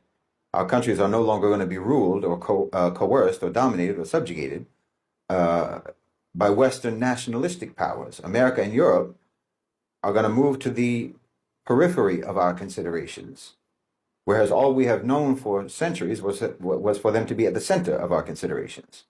You know, everyone always had to think about what America or what the UK or what Europe wants, what they will do, what they will allow us to do, and so on. Alhamdulillah, those days are over. So that is a form of decentralization. A further form of decentralization will be the fact that we are not going to be orbiting around a single global hegemon, but rather we will, most of us, will be within the sphere of influence of multiple regional hegemons, and those spheres of influence will most likely overlap. In other words, more than one regional power is going to have a stake in this or that country and will have influence over this or that country. More than one state will have that. A perfect example of that would be Syria today. Of course, this is true of most of our countries to one degree or another already, but I think Syria is a good example. So there's not going to be, what multipolarity does not mean is a plethora of strong independent countries. The absence of Western domination will not mean the sudden emergence of a multitude of sovereign, self-sustaining, independent states. No. There will be regional hegemonic powers that share an interest in and an influence over the countries within their overlapping spheres of influence. That doesn't mean that all of those countries will just be complete vassal states. No. There will be degrees of independent governance, but they will exist more or less in an informal system of collective sovereignty. In other words, their sovereignty will be achieved through the synthesis of multiple coordinated cooperating powers who serve and protect their shared interests in those countries, the countries within their combined spheres of influence. So again, take Syria. Turkey has a stake, the GCC has a stake, even Russia has a stake, Iran has a stake. So Syria becomes a sort of protectorate under half a dozen more powerful countries, all of whom collaborate, coordinate, and cooperate in concert to try to stabilize and develop and secure and manage Syria. You know, the extent to which any particular country may already independently be strong or strategic or important, that will determine its own role within the sort of collective sovereignty structure and how much leverage they have vis-a-vis the other hegemonic regional powers, like Egypt, for instance. Egypt is an incredibly important and strong country. In certain areas, Egypt is a regional hegemon in its own right, in some areas, but not in others. But see, that's the genius of this sort of system. It's mutually reinforcing, it's mutually fortifying, because the same is actually true of most countries that we can call regional hegemons. The same thing is true. They all have their weaknesses, they all have their limitations, and they have their strengths. But collectively, acting in coordination rather than in competition, they can compensate for each other's shortcomings. So like the GCC can give power to Egypt, and Egypt can give power to the GCC. You know, the geopolitical fundamentals of Egypt, or say Turkey, are far better than the Gulf. But the Gulf has enormous financial power, energy resources, and they've built a remarkable degree of autonomy, a remarkable degree of political reach and connections, and a grid of influence, not only within the region, but around the world, including inside the West. You know, it's like BRICS. By creating a sort of unified portfolio, putting all of the resources and all of the strategic leverage that's possessed by each member of BRICS into one group, that group becomes basically the geopolitical BlackRock of the world. They control more resources, more assets than any existing or any imaginable group on Earth. They have the most important natural resources, the most important demographic features, the most strategic waterways and trade routes and ports, the biggest grouping of manufacturers, the biggest grouping of workers and consumers and investors on this planet. See, decentralization through building and integration, collective sovereignty. We decentralize not because we've given up on the state, but because we refuse to let our states be given up to foreign capture. Thus, we circle our wagons, and through multiple centers of power, we become a single power. So in a way, it's similar to how decentralization in the West is actually just a mechanism of power consolidation, but rather than dissolving state power, we connect states through synthesis of mutual interests and mutual or shared priorities and a common fundamental value system. And yes, to fortify and to strengthen us against a common enemy.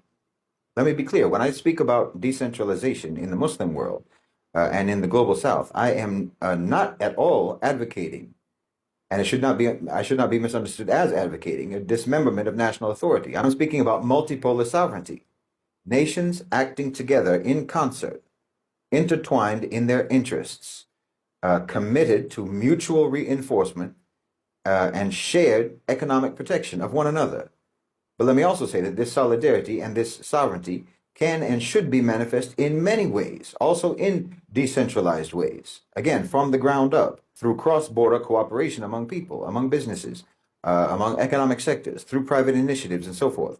Because our governments shouldn't have to do all the work. They shouldn't have to do all the work themselves. This is a very difficult transition that everyone is going through. You have to understand what colonization and neocolonization really mean, what they have really meant for our countries. Colonization means captivity. That's what it means. The global economy has been centralized in the same way that a prison is centralized.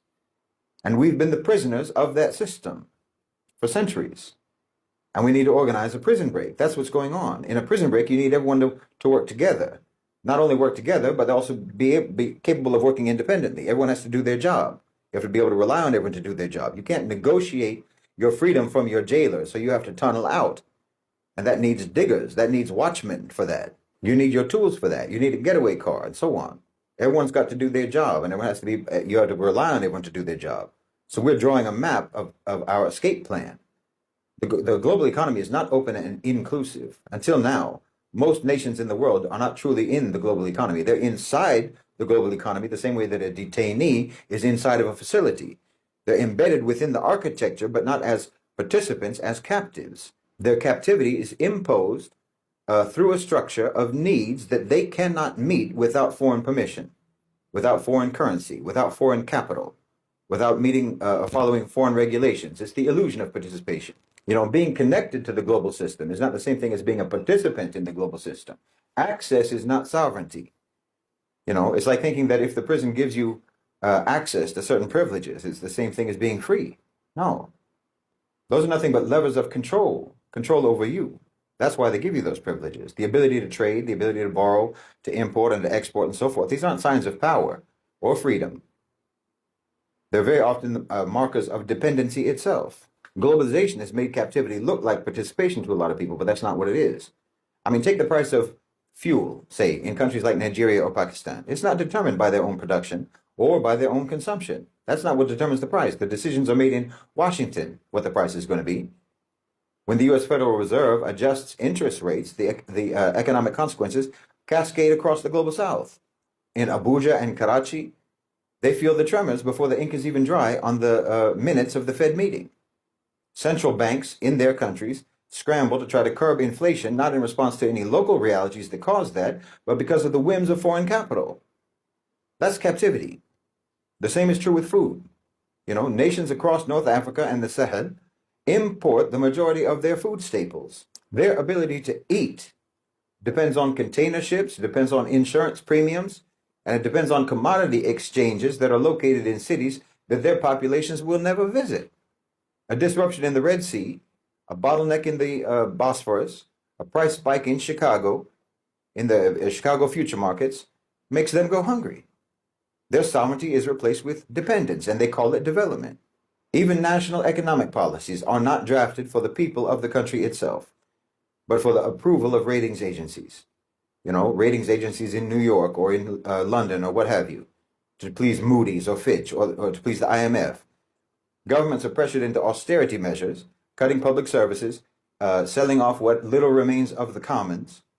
The right to borrow on international markets becomes just a noose, tightening with every downgrade, with every IMF negotiation, with every foreign investor's quarterly report. And if any country dares to try to break free from this arrangement, if it even attempts to define its own terms, well, the punishment is swift. Access is revoked, just like a prison revoking prisoners' privileges. Sanctions are imposed, isolation is enforced, just like being thrown into solitary confinement. Yeah, you've got solitary Zinzana cells in the global economy too. The message is clear. If you want to be a part of the global economy, if you want to engage with the global system, you can only do it on the terms of the West. So you can't even begin to talk about sovereignty of any kind as long as you are in any form of economic captivity. Economic sovereignty is the prerequisite for political independence. Economic captivity is the condition in which a state or a region or a people cannot meet its basic material needs, food, water, shelter, energy, health, so on and so on, without external systems granting access or enabling provision. Captivity is when you need permission to feed your own people, when you need debt to build your own infrastructure, when you need foreign investors to provide your people with jobs, when you need foreign currency in order to buy anything, even from a neighboring country. Economic captivity is enforced by dependency on imports, dependency on capital flows, dependency on multilateral partners, on supply chains that you don't control, and financial rules that you don't write. That's captivity. And it's when you can be punished simply for trying to live outside of those rules. We don't gain freedom by asking for better conditions inside the prison. You understand? You don't achieve justice by negotiating with your captors for better rations or for longer chains. And that's what we've been doing. Economic captivity isn't accidental. It's engineered. It's not a failure of development. It's the intended outcome of the system that was built not for your development, but it was only built to undermine and to control you and to make sure that you didn't develop. The global economy has been utterly and completely corrupted and deformed by Western greed, by Western predation, and by parasitic pillage. They have never operated in the world, in fact, like they're even a part of the human family, let's be frank. They have operated in this world like some sort of alien predator that has just come down to drain the sweat, blood, and tears of the human race and to ransack the planet's resources. That's how they've acted. Like they have somewhere else to go when it's all been depleted. I mean, we have to be honest about this. We have to confront the fact that the West has operated with absolute malice, with absolute contempt for the whole world. Not today, not yesterday, but literally for centuries. And there is no remorse, there is no repentance, there's no rehabilitation. Literally, the only thing that has changed now, today, is that now their malice and their contempt has made them turn on their own nations. They haven't reformed, they're just repositioning. This is the only difference. There's no change in their character. The A-National OCGFC are not our friends just because they're no longer constrained by nationalism. They're just as predatory and just as vicious as they ever were. They are transitioning out of necessity. You understand? And because of their own insatiable predation. That's what necessitated this transition. They're transitioning. Understand? They're not transforming. They're moving. They're not changing. Their nature is the same as it ever was. And if you take a wide-angle view of how the world is shaping up, we're actually not talking about multipolarity. We're talking about two major powers, two hegemons, the OCGFC and the collective sovereignty of the Global South. If you want to put it even more simply, then we're talking about BlackRock and BRICS. Now, BlackRock and the A-National OCGFC are working with BRICS, as we know. They're working with the emerging spheres of influence that are building collective sovereignty in the Global South. But don't ever mistake that for genuine partnership. These are like scouting missions. They have to try to recalibrate and to adjust to the new terrain, the new economic and political landscape that's coming into existence by the transition. And they're only doing that to look for ways to try to bring it under their control. That's their whole mentality. They have the entirety of the West under their control now. I mean, literally, you can say that the world is going to be divided now between North and South. America is going to be the organizing instrument for managing up there under the umbrella of the OCGFC. Down here, we have to form a sort of conglomerate of spheres of influence that operates like a unified single hegemon. Do you understand me? You see what I'm saying? This is why our governments are going to need the people to participate in that. They need the help of the people. I mean, the people need to work together. They need to build together. They need to develop together as much as possible. We need to help our countries untether themselves from the West and from Western systems. And a lot of that has to do with the population. We all need to cooperate in this prison break, okay? So if you're going to bust out of prison, You need to know the layout. You need to know the blueprint. You need the floor plan of the facility that you're locked in. And the same goes for the economic captivity that our countries are trying to escape from. So you look at supply chains, because chains is exactly what supply chains have been for us to a great degree. Nations no longer grow what they eat or build what they use. Every necessity, from seeds to semiconductors, arrives to our countries on ships through choke points that are controlled by corporations, priced in currencies that our countries don't issue, under regulations that we don't write. If you're not a producer, you are a dependent. Means if you're not a producer, you're a prisoner. And the same is true even if you are a producer, but you need permission to produce, or you have no say in what you produce or for whom you produce. And the more efficient the so-called supply chain is, the more dangerous is the dependency, because it becomes more addictive. Just like a drug that gets you high faster. You become dependent more quickly. You become addicted. You become an addict to that delivery system. And you go into withdrawal if the system breaks down in any way, or if it is deliberately tampered with, or if it is shut down deliberately. Farmers can't grow because their fertilizers are blocked by sanctions. Factories stall because shipments are delayed, because of some new regulation in the country, or tariffs, or what have you. Entire nations could potentially face blackouts because diesel prices surged in Wall Street. These are not logistical hiccups. These are systemic design features ensuring that even your survival depends on uninterrupted compliance. That's not a stable approach to survival. That's not a stable approach for survival, and certainly not for prosperity. And then, just like in prison, you have guards, you have security. The same with the system of economic incarceration. The architecture of captivity is held together by institutional gatekeepers, the IMF, for example, the World Bank. They don't lend money, they rent you permission to function. Understand? In exchange for dismantling your public sector, for privatizing your commons, and for exposing your economy to the wolves of global finance, basically making yourself vulnerable. The World Trade Organization doesn't facilitate trade, it enforces rules that benefit multinational exporters at the expense of domestic producers. You understand? They say if you implement tariffs or subsidies or other protections for your domestic industry, then they'll say that you're hampering free trade, because their definition of free trade means the freedom to extract your resources and your wealth without restriction, and without having to share any of it with you. Any of your own wealth and your own resources. In other words, free trade for them means what's theirs is theirs and what's yours is theirs. While calling what they do free trade is like saying that a rapist is practicing free love.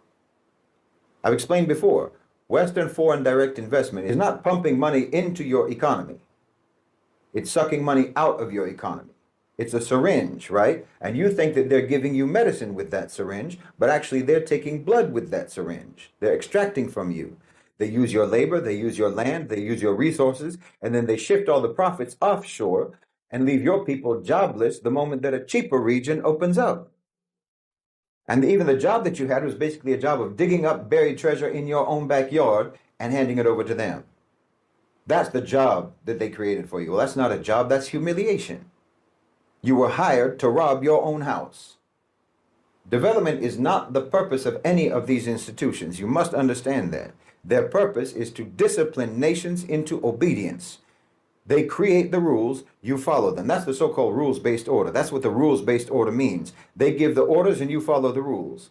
And the point of the orders is to debase you. Understand that for the West, the word development is just a euphemism for dependence when they're talking about you.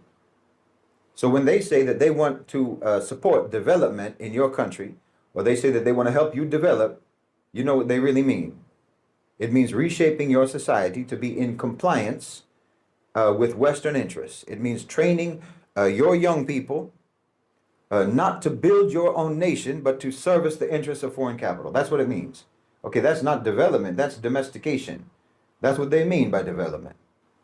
They don't want you to be self-sufficient. They want you to only be optimized for their use, not for your own survival. Okay, so this is the architecture of economic captivity. Global supply chains that entangle and disempower, institutions that dictate and do not assist, and a model of development that punishes autonomy and rewards compliance. To escape this architecture, we need to become exactly what they have always tried to prevent us from becoming, which is self-reliant, self-sufficient, and completely independent and economically sovereign. And for that, we don't need to protest, we don't need to plead, and we don't need permission. We need to construct alternatives, brick by brick, well by well, seed by seed. We don't need to bring their building down. We just need to stop living in their building. And that begins with sufficiency. Not as isolation, but as strategy. Not as survivalism, but as sovereignty. When captivity is systemic, escape has to be structural. You understand? It's not enough to protest or to critique or to demand reform. The system is performing exactly as it was designed to perform. It cannot be reformed into a just system. It has to be refused through function, not fantasy, through reality, not through rhetoric, practically, not symbolically. It's about building intentional zones of economic integrity, zones that can sustain themselves, defend themselves, and that refuse to comply with global systems of exploitation, not through violence, but through non-reliance upon those systems. You can conceptualize what I'm talking about as the creation of what you can call local and cross-border sufficiency zones. A sufficiency zone would be characterized by autonomous production of essentials, food, clean water, shelter, primary health care, basic education, and energy, survival requirements of life. Within a zone like this, their provision is going to be guaranteed through local production and local systems of distribution.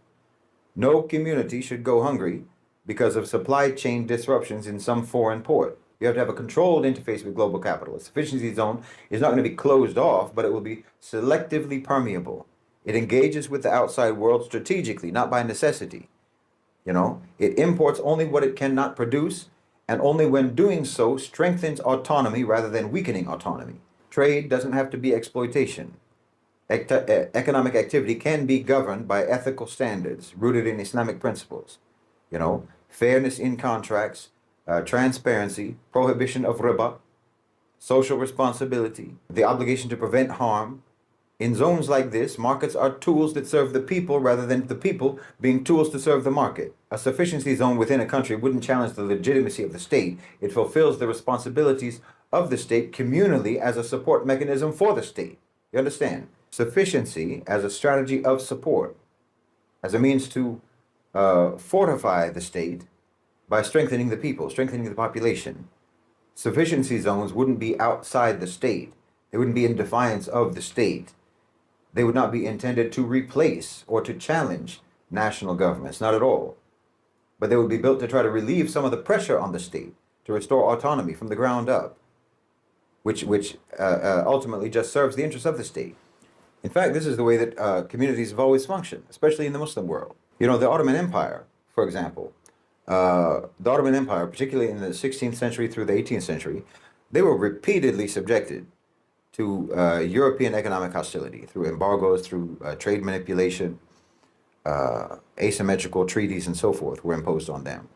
In response, rather than trying to chase re-entry into European markets or appeasing foreign powers, hostile powers, the Ottomans strategically strengthened their internal commercial architecture. You had guilds, asnaf, that functioned not merely as professional associations, but as moral economic enclaves. Prices were regulated within those. Quality was enforced within those, and labor was protected within those. Production and exchange occurred within ethical boundaries defined by Islamic principles. These guilds collaborated across urban clusters, creating a network of resilience, local yet connected, disciplined yet dynamic. In times of embargo, or in times of economic warfare, the Ottomans shifted towards intra-Muslim trade routes, redirecting commerce towards Anatolia, to the Levant, to North Africa, to Central Asia. This wasn't isolation, it was just reorientation. The goal wasn't to cut off trade, but to cut off dependence.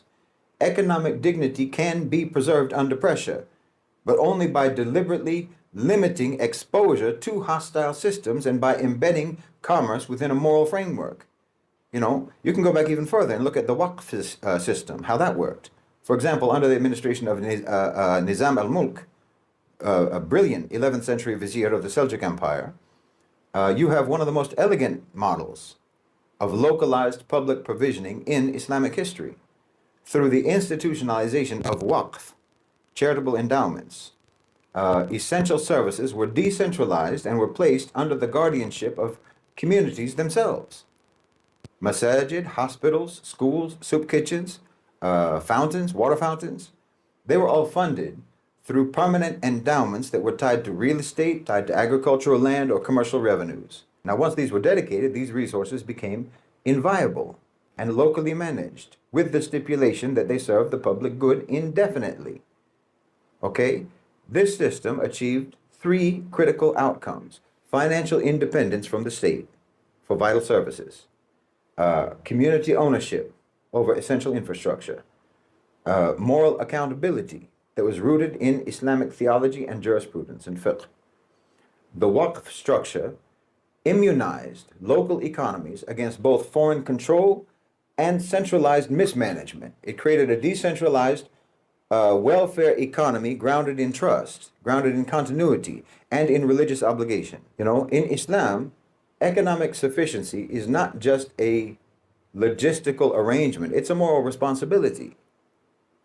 Production and distribution should be secured by permanent moral commitments that are embedded in the locality itself by and for the people who are directly affected.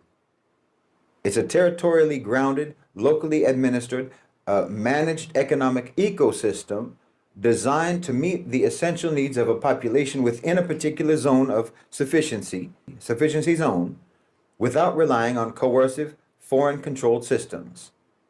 Okay, we're not talking about operating in the absence of government. It operates under the auspices of government. We're not talking about a separatist enclave. It's not some sort of off-the-grid survivalist commune or what have you. We're not even talking about underground shadow economy. We're literally talking about reviving the way that our societies always operated before colonization. A sufficiency zone would be a functional complement to the state, a stabilizing force for the state, a decentralization of resilience, a buffer against global shocks. It would enable the government to better focus their national resources, manage their crises, and negotiate from a position of strength, not from desperation. Sufficiency zones could exist within, obviously, rural districts, city neighborhoods, or even cross-border cultural regions.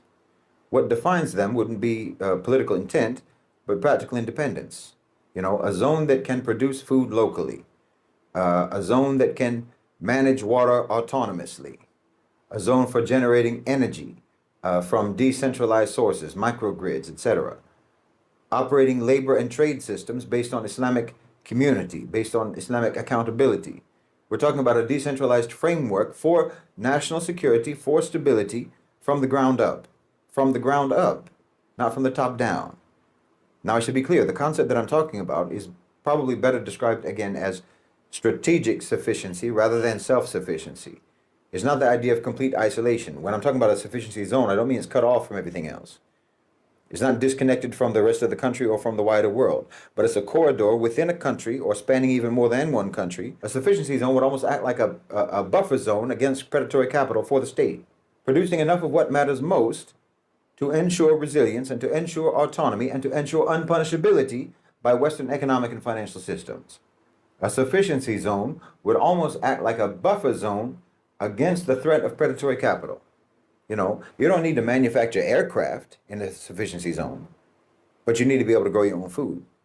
You don't need to own your own social media platform, but you must be able to secure clean water, energy, and jobs for your people. You know, aircraft and major industrial undertakings are beyond what I'm talking about.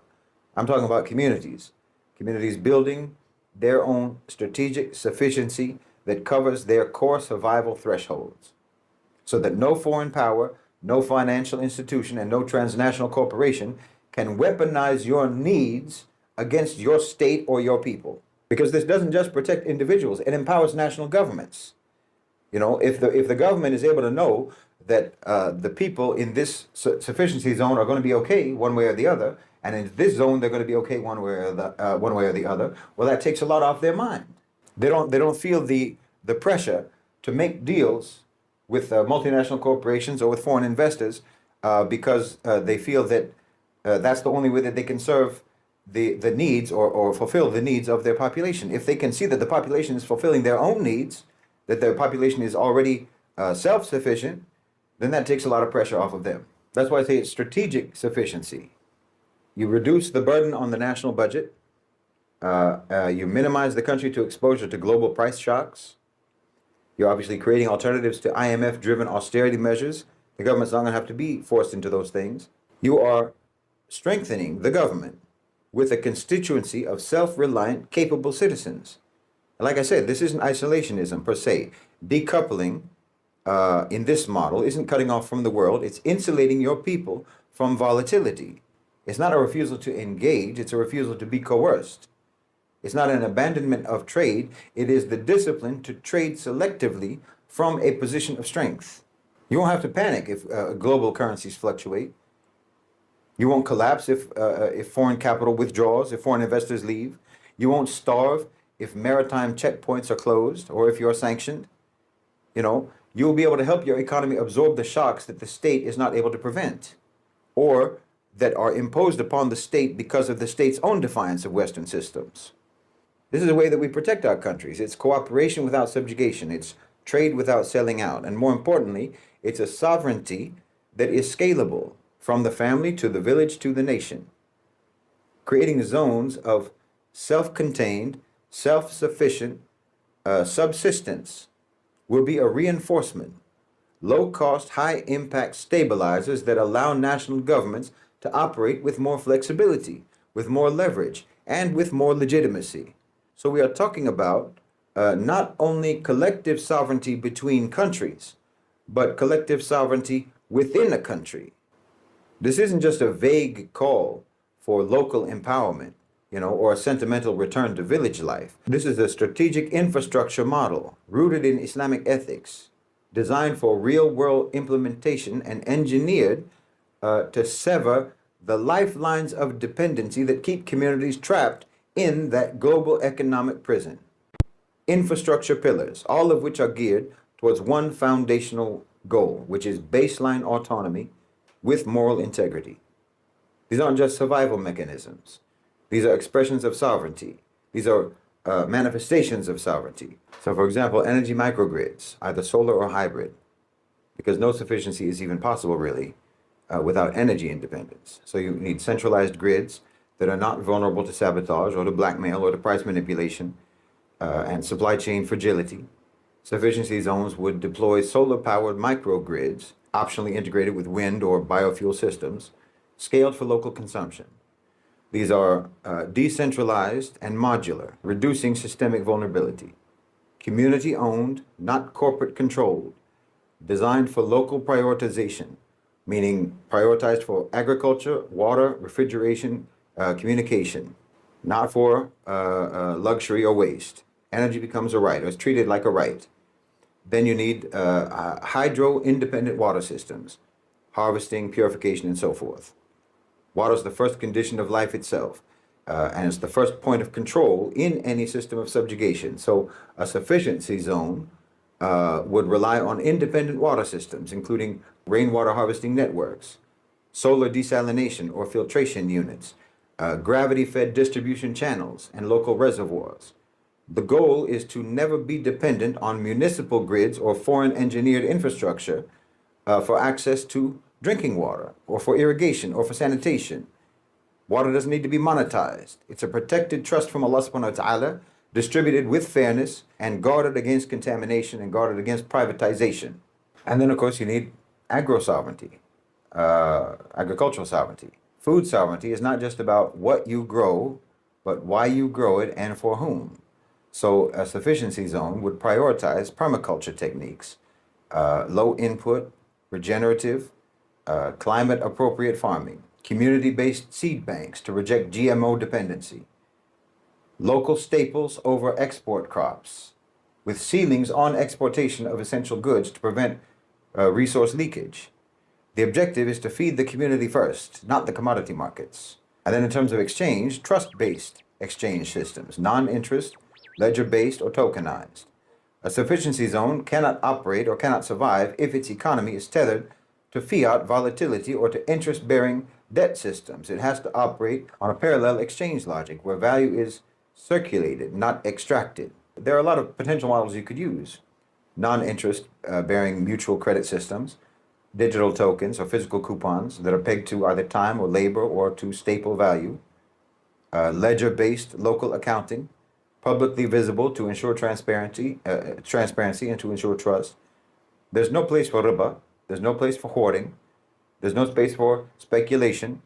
Trade is real, ethical, and bound by mutual obligations. In this, we return to the spirit of the souk in the time of the Prophet ﷺ. Decentralized, transparent, and just. You know, in many parts of post-colonial Africa, especially in rural areas that were abandoned or that were exploited by international financial institutions, communities actually created their own systems of mutual finance and resource circulation, not because of ideological rejection of capitalism, but just out of necessity. That was their situation. You know, so you'd have rotating savings and credit associations, groups where members would contribute to a communal pot on a rotating basis. You had village banks and cooperative funds that were locally governed pools of capital to be used for small loans, used for emergencies, used for farming inputs, or petty trade. Informal labor sharing pacts, where work, where tools, where harvests are exchanged without money, but through trust and reciprocity. These types of systems operate outside of the formal banking sector, often in regions where there is no commercial bank whatsoever anyway.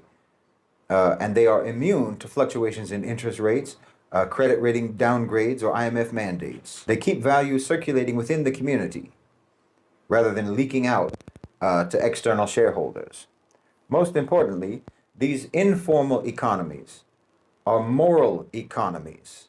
You know, default was rare, not because there was collateral, but because they were embedded in the community. Reputation mattered more than credit scores among your own neighbors. Transactions weren't monitored by institutions, but by neighbors, by your fellow people in the community. So what does that show you?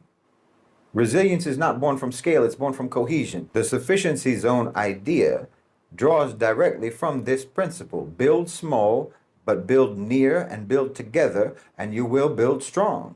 Labor would not be governed by supply and demand in a sufficiency zone, but by dignity and decency. No one is allowed to exploit desperation. Key rules could be, for example, maximum wage gaps.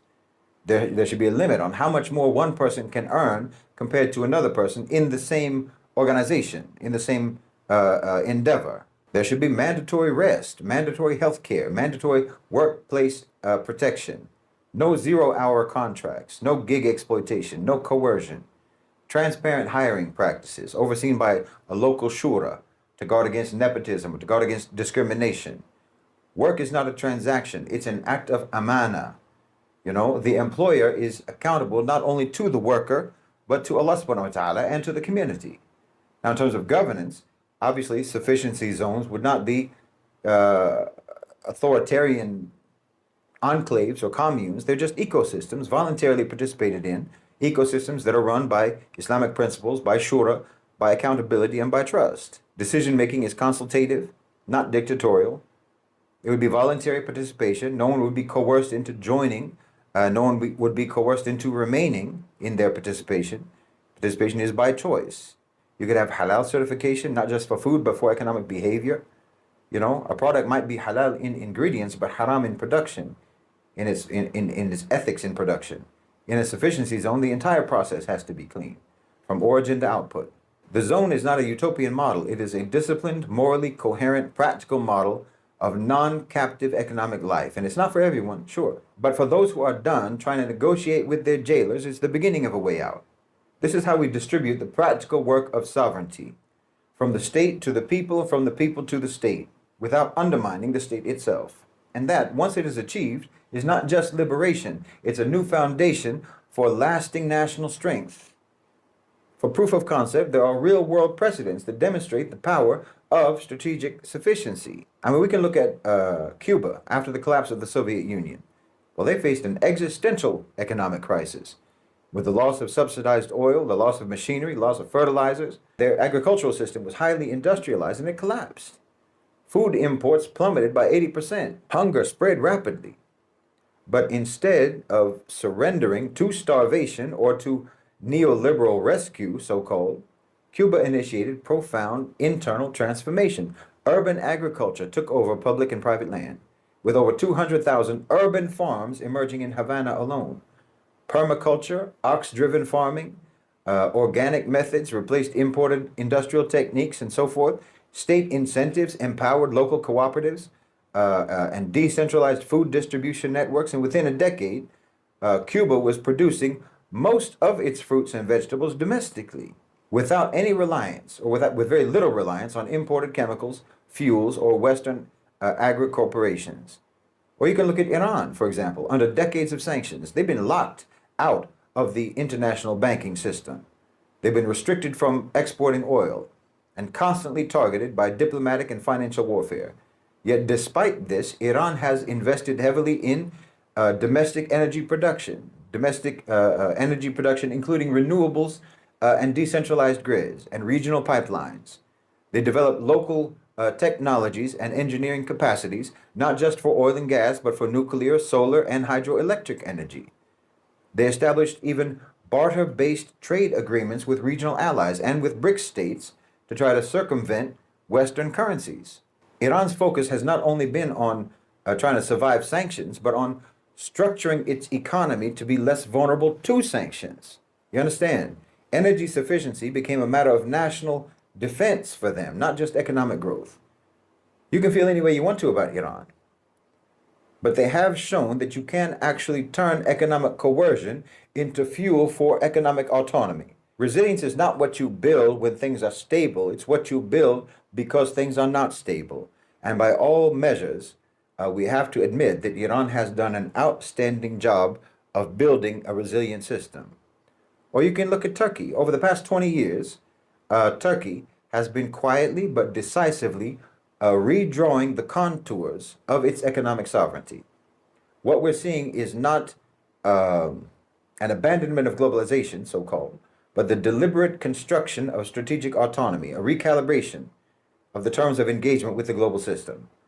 One of the most visible expressions of this has been the nationwide rollout of organized industrial zones, OIZs they call them, which are purpose-built hubs of domestic production, each specializing in sectors like textiles, automotive, and most critically, defense.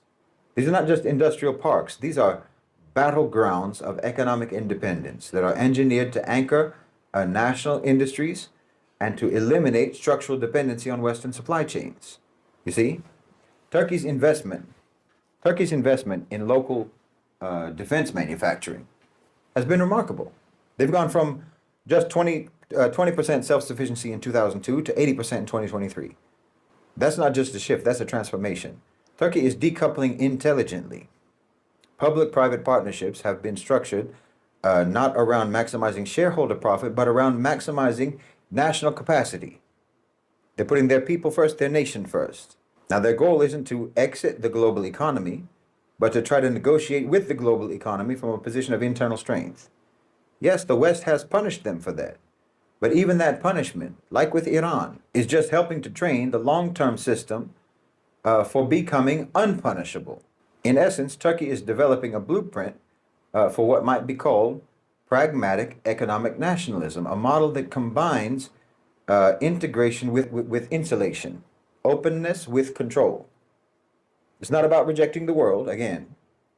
It's about refusing to be ruled by the external world, by the outside world, by the West. It's not a sufficiency zone per se, but it demonstrates what's possible. You don't have to actually sever all ties to the world.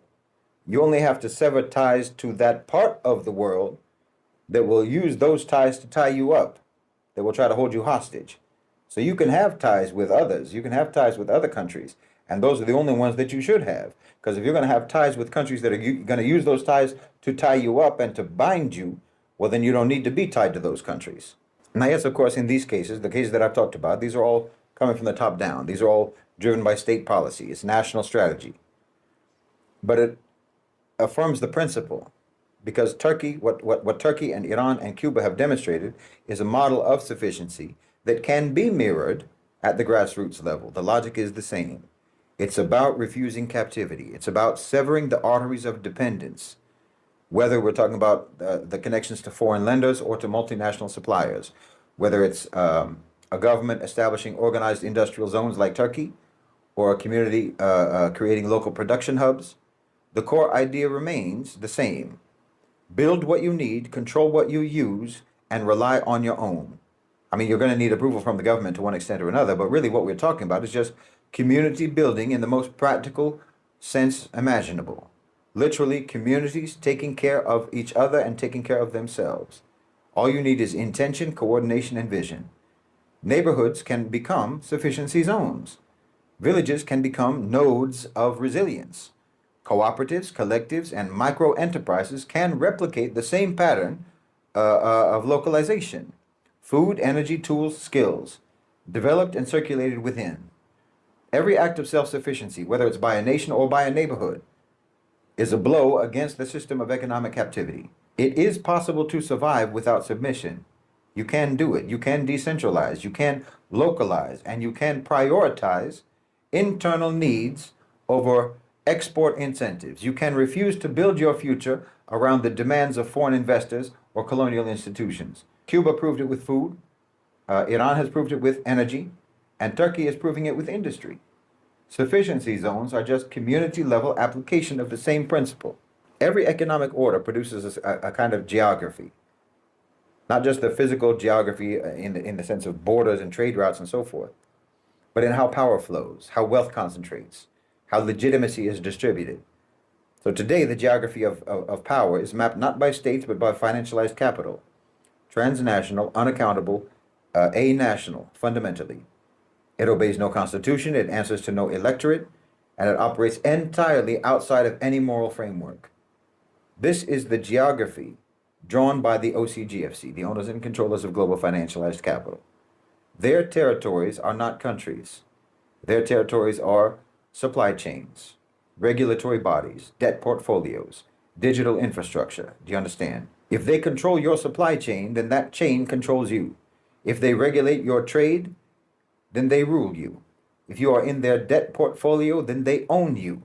If you rely on their digital infrastructure, well, then they are your whole interface with the world. And they can decide not only what you can say, but what you can even hear and what you can even learn and what you can even know.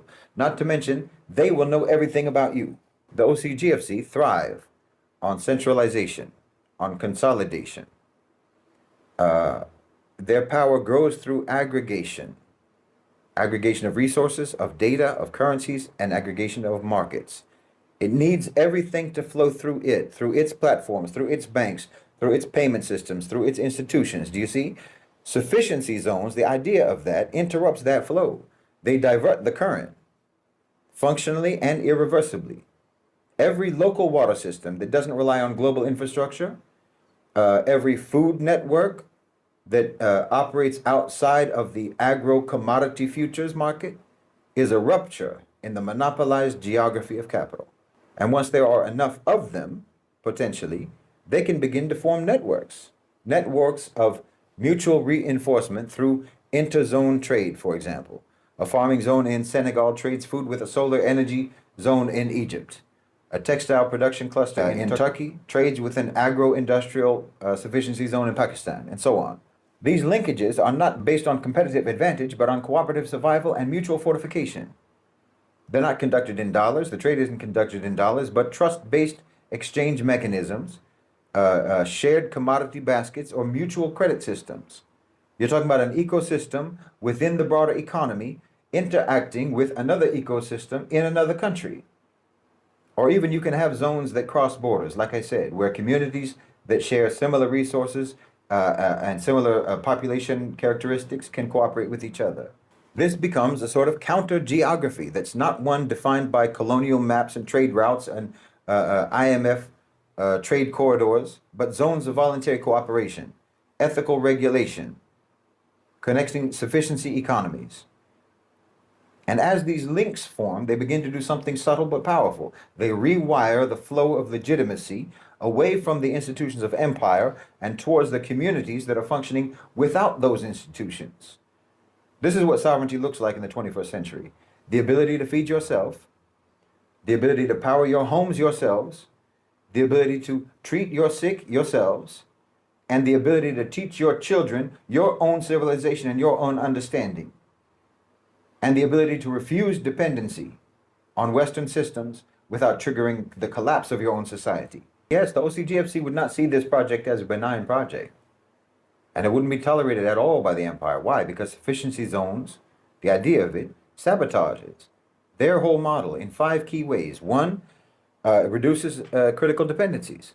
The OCGFC survives by making sure that nothing essential, water, energy, food, money, so on, none of that can be accessed without going through them.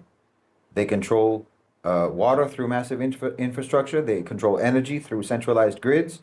They control food through patented seeds and global shipping. They control finance through debt-bound currencies, through interest-based systems, and so forth. Sufficiency zones break that control. Every locally generated kilowatt, every homegrown meal, every interest-free exchange severs a link in their chain. This is not just about decentralizing, it's about ending captivity, like I said. Number 2, they create silent strongholds of resistance. One of the most subversive aspects of a sufficiency zone is that they do not declare war. They don't provoke military action. They don't wave a flag or demand recognition. They just function. And in functioning, they expose that the dominant system is not necessary. That's the real threat, just walking away. Just walking away is the real threat. You can't bomb a movement that doesn't even confront you. You can't sanction a community that no longer depends on you.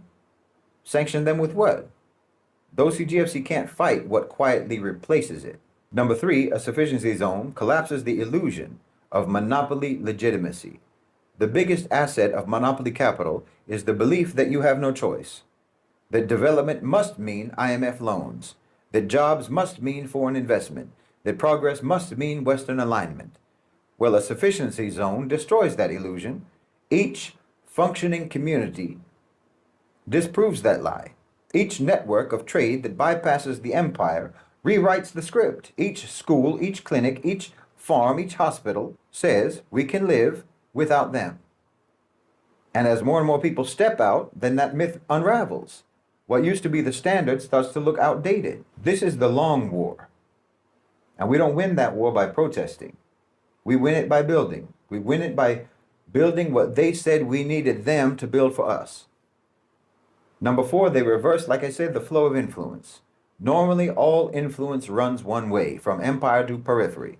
The OCGFC set the norms: what we wear, what we eat, how we teach, what we teach, how we build, what we build. Every part of life becomes a downstream effect of their culture, of their systems, of their approval. But when people begin living sustainably and with dignity outside of that system, well, the current changes. Suddenly it's not the empire that people want to imitate. It's the communities that broke free from the empire. Then the periphery stops looking backwards towards the so-called center and starts looking sideways to each other. And then you realize that you are the center, learning, adapting, improving together. This undermines the soft power and the cultural dominance and the myth of superiority of the West. And once that spell breaks, well, the empire's grip loosens, not just economically, but psychologically. And number 5, sufficiency zones make collapse survivable for us, not for them. The OCGFC has designed the global system like a house of cards. It's fragile by design because fragility ensures obedience because everyone's scared. They depend on keeping everyone just one crisis away from desperation. That's the logic of too big to fail. That's the only way that too big to fail can be rationalized. But creating sufficiency zones creates insulation. That builds lifeboats for the people before a flood.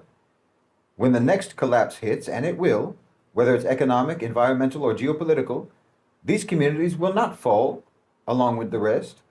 Those communities, self-sufficiency communities, well, that's the nightmare scenario for the empire. It's a nightmare scenario for them, for there to be pockets of the world that stay upright while everyone else goes down. That's the last thing they want to see. Because then from that moment on, people are going to ask the forbidden question. If those people in those little communities over there could survive, why couldn't we survive when we're attached to the empire? And no empire can survive that question because it's a question they can't answer. So like I said, BRICS and the developing spheres of influence in our parts of the world are partnering with the OCGFC.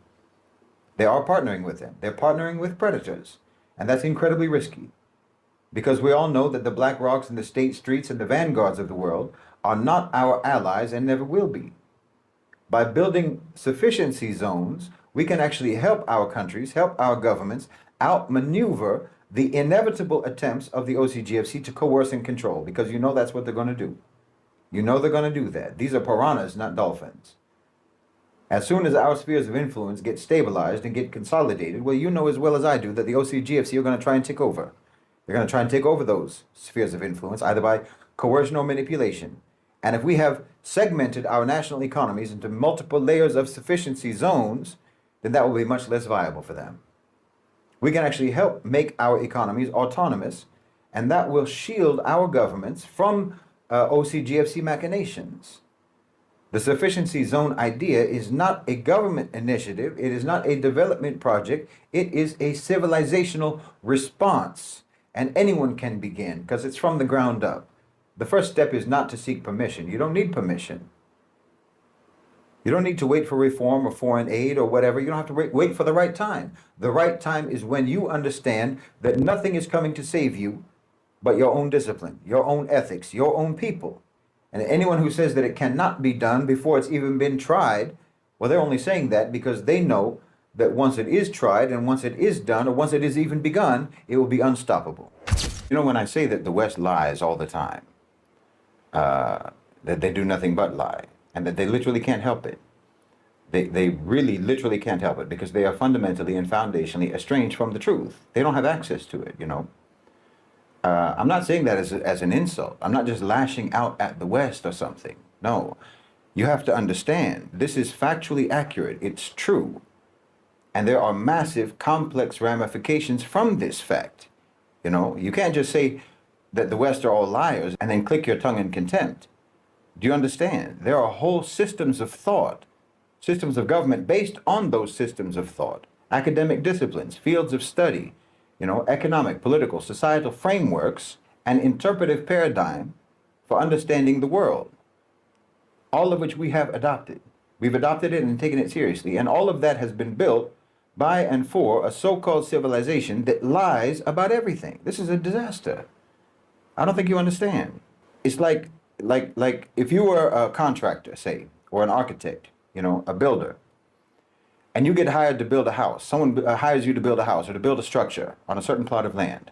Okay, now the one who hired you is giving you all sorts of strange demands, odd instructions, you know, farcical requests and stipulations of how he wants the building to look like, how he wants it to be. And you do what he wants. You follow all his instructions, and then he changes his mind. And then you need to redo the work, you know. You do all these time-consuming, tedious things that he's asking for. And finally, the house or the structure is built, but it's not architecturally sound. It's structurally flimsy. Nothing works. Stairs go to nowhere. The plumbing is tangled. The electrical wiring doesn't work. It's all a mess. On and on. It makes no sense. It makes no sense to you as an architect, as a builder, until you find out that the man who hired you is actually criminally insane and he murdered dozens of people. That's why he wanted you to build a house. You thought you were building a house, but all you were actually doing was building something to hide the bodies. All you did was cover a mass grave. And that man didn't care whatsoever if anything in that building worked at all. All it needed to do for him was to conceal his crimes. Do you see? That's the West. But now you're taking all of those instructions of that criminally insane person and putting them into your textbooks, putting them into your schools, into your minds. Even though all of those instructions were only given for one purpose, to conceal his victims. You know, to misdirect and to conceal, to deflect and to conceal his victims. It was never about building a sound structure. It was always just a cover-up. Once you realize that, then you realize that everything that you got from him is useless. I mean, it's useless to you. It's useful for them for the reasons that I mentioned, but it's useless for you because it's all lies. It's all based on lies. Your sociology, your economics, your political philosophy, your political science, your theories of this and that and the other. No, it turns out it was all just a cover-up, you know. GDP is not a measure of a healthy economy. That's like measuring someone's bicep to try to measure how strong they are. But see, that's exactly why they do it. That's exactly why they do what they do. Cover up and misdirection. Military spending is not doesn't show you how strong your military is, but that's what they want you to measure, and that's what they want you to think that you are measuring is the strength. You see, it's all cover up and misdirection. You see what I mean? Their whole so-called civilization, the core of the rot of their so-called civilization, and the core is rotten. The core of it has always been that they have never understood properly how to assign value to anything. They give value to what is worthless, and they treat as worthless what is valuable. And they do that in every sphere. Okay, so we're talking about a whole system of thought, a whole system of government based on that system of thought, economics based on that system of thought, and so on, all built on lies, misdirection, confusion, and misassignment of value. Well, it's a worthless system. It's a useless system. It's a rotten system. And you and I are going to have to come up with our own system, our own thought, our own fields of study, our own disciplines, our own way of understanding the world, our own paradigms, our own interpretation of reality based on our own sources of knowledge. And I mean, you have to dismantle everything that they gave you, everything that they gave you for understanding the world. You need to remove that lens that they gave you to look through, because it just distorts everything. You know, have you ever put on someone's glasses, right? Someone's glasses that aren't your prescription. Prescription glasses that are not designed for your eyes, not designed for your vision. Well, you can't see in those glasses. Allah subhanahu wa ta'ala gave you prescription lenses. He gave you exactly the prescription that you need. And if you try to wear any other lenses, it will only make your vision worse, and you'll be walking around blind. Especially those Western lenses. Because in fact, they didn't give you anything but blindfolds. That's what they gave you. They gave you a blindfold and called it glasses.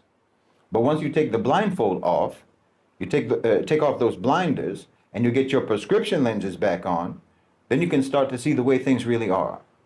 So for instance, for me, with Middle Nation, with my content, I know it doesn't fit into any standard categories. You know, is it analysis? Is it commentary? Is it forecasting? Is it critique? Is it political? Is it economic? Is it social? Is it left? Is it right? You know, on and on. Let me just clarify something about that.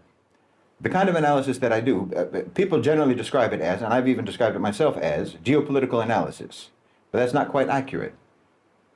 I've only said that because there isn't really a specific field that has a name for what we do. I'm not fundamentally interested in geopolitics as it is traditionally defined. My work, the work of Middle Nation, is focused on the analysis of power dynamics, and then how those power dynamics play out, or how they're likely to play out. You know, Allah subhanahu wa ta'ala said that He puts one people in check by means of another people.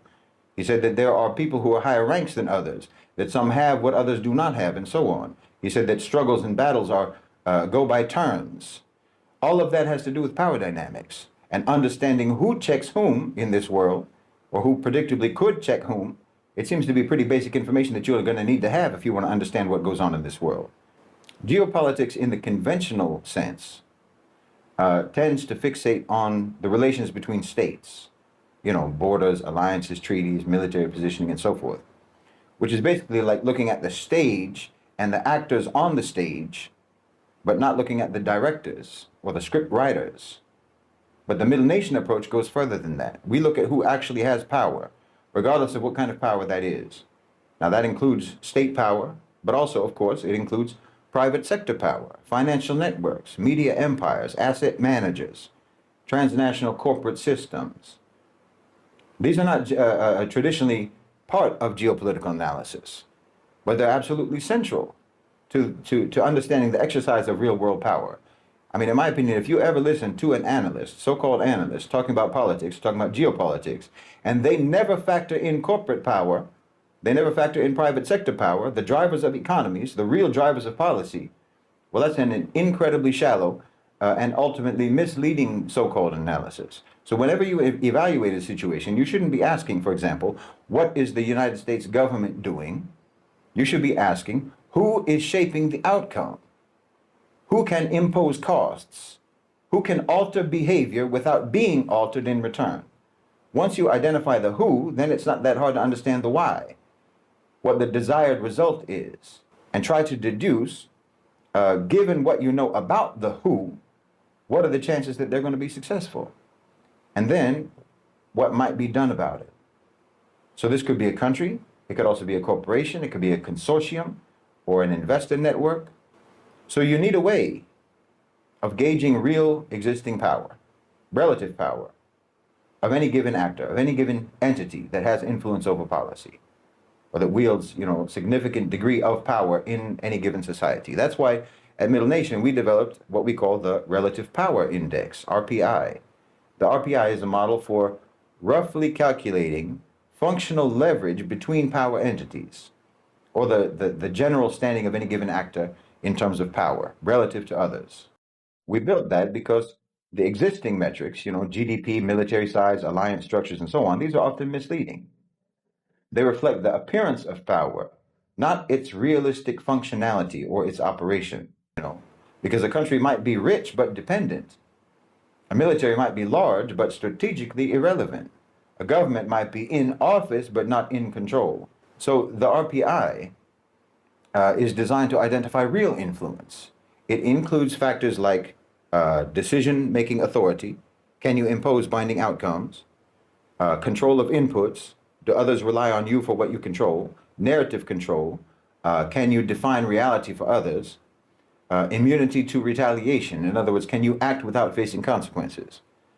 And your adaptability reserve. Can you survive and pivot through disruption? And it also measures negatives, the vulnerabilities, like direct dependence. How directly dependent are you? What's your exposure to disruption? And what's the perceived vulnerability of your state or your power? And this model is not static, necessarily so. It evolves because power is not frozen. It flows. And as the world shifts from the West to the South, from centralized empires to distributed blocks, the tools that we use to understand power have to try to keep up with those new dynamics. And like I say, everything that they gave us to measure power, well, they designed it so that we would always mismeasure power, so that we would see power where there isn't power and see weakness where there isn't weakness. They never wanted us to understand the real dynamics of power and the real dimensions of power. So that's why even the system that we have for measuring power has to be flexible, because something new might emerge that actually constitutes power that isn't in any existing metric, any existing system of measurement. Something that wasn't powerful 20 years ago or didn't constitute power 20 years ago may constitute power today.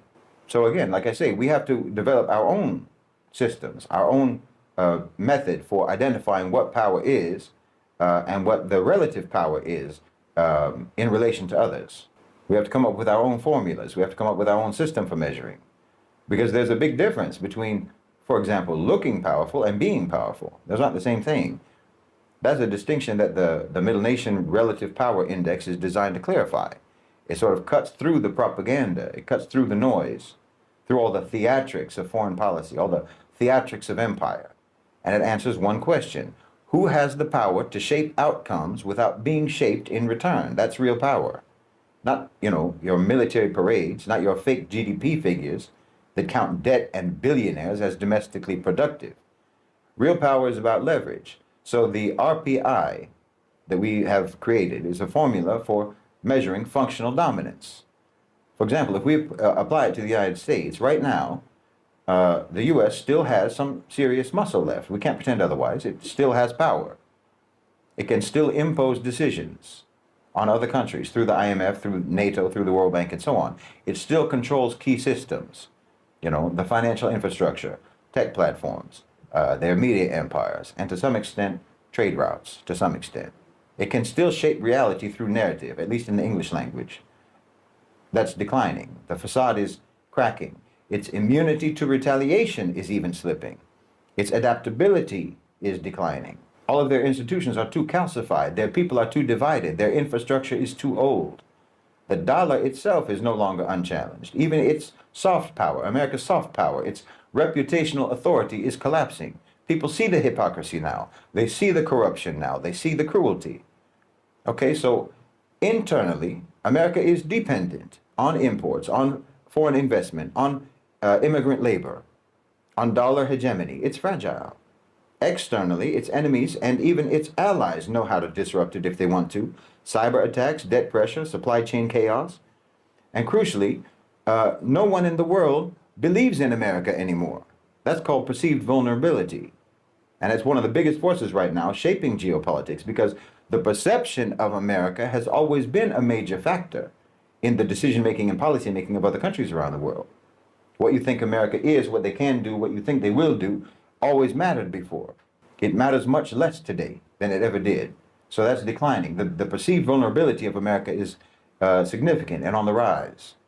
So if you add up the formula, our RPI formula, well, America's score comes to around plus 12, which is still powerful, but it's not invincible, and it's shrinking. Unless the U.S. radically changes their direction, its power is going to fall below functional dominance by 2050. That's why we need accurate tools. At Middle Nation, we don't operate on fantasy or emotion. We measure real leverage. Because if you don't know who truly holds power, then you're just reacting blind all the time. You can't craft effective strategies. We're not interested in their stage performance. You know, we're interested in, as I say, the script that's written behind the scenes and who's directing that scene. That's why American power has to be scrutinized carefully. It has to be scrutinized closely to see how much of it they really have. Yes, the United States still has a relative power score, according to our index, of plus 12. It's not insignificant. They still control many levers. But there's a deeper truth here. It's not using that power for itself, not really. America is a host. It's not sovereign. It's a platform, not a state with independent volition. It's an instrument. Their power is no longer nationalistic. It's been instrumentalized by the owners and controllers of global financialized capital, what we refer to, as everyone knows, as the OCGFC. And the OCGFC are not patriots. They're not defending America. They're not interested in the welfare of American citizens, or even the longevity of the American state itself. Their allegiance is not to the flag, it's to capital mobility, it's to asset domination and the architecture of global control. Their loyalties are liquid. And what we're witnessing now in America is the systematic extraction of American power by the a-national elites. The a-national elites that got built up by their power in the first place. You know, they built American power via the military-industrial complex, and then they in turn were built up by that. But now they've surpassed it. The United States was built into a superpower precisely to serve as the enforcement arm of financialized capitalism, and that project is evolving. The enforcers are now being restructured. The OCGFC no longer need a single hegemon. They want distributed control across cooperative nodes, public-private partnerships, digital infrastructure, security agreements, asset management firms, and so on.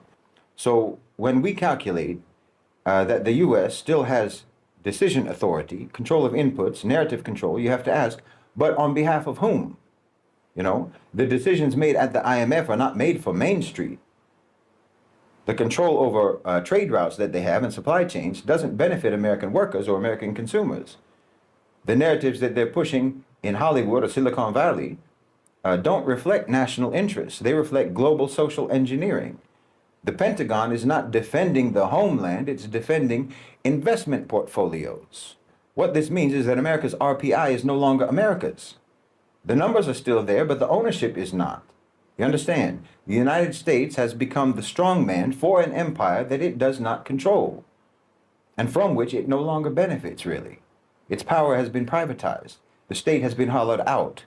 It's being used as a transnational tool to establish a new, more flexible system of a-national dominance, centered around capital, not countries. So when you hear that America is still powerful, remember this: it's not the United States that's powerful, not anymore. It's what's operating through the United States. And that's why Middle Nation doesn't just analyze states. We analyze systems of control, systems of power. And increasingly, the state is no longer the center of power, it's an instrument of power. I mean, does the United States government govern the United States, or does BlackRock? You know, we're trained to think of power in terms of presidents and congressmen, politicians, and so on, maybe the Pentagon. But real power is the ability to shape outcomes without being shaped in return, like I said. That's what the relative power index, our RPI, that's what that measures. Not symbolic authority, not popularity, just raw functional leverage. And if we use this framework to assess, for example, BlackRock versus the United States, well, the results are deeply revealing and deeply disturbing, or that should be for Americans. I mean, start with decision authority. BlackRock isn't a government agency, but it might as well be. I mean, it manages over $10 trillion, 10 trillion in global assets. That means that it has a say in nearly every major U.S. corporation.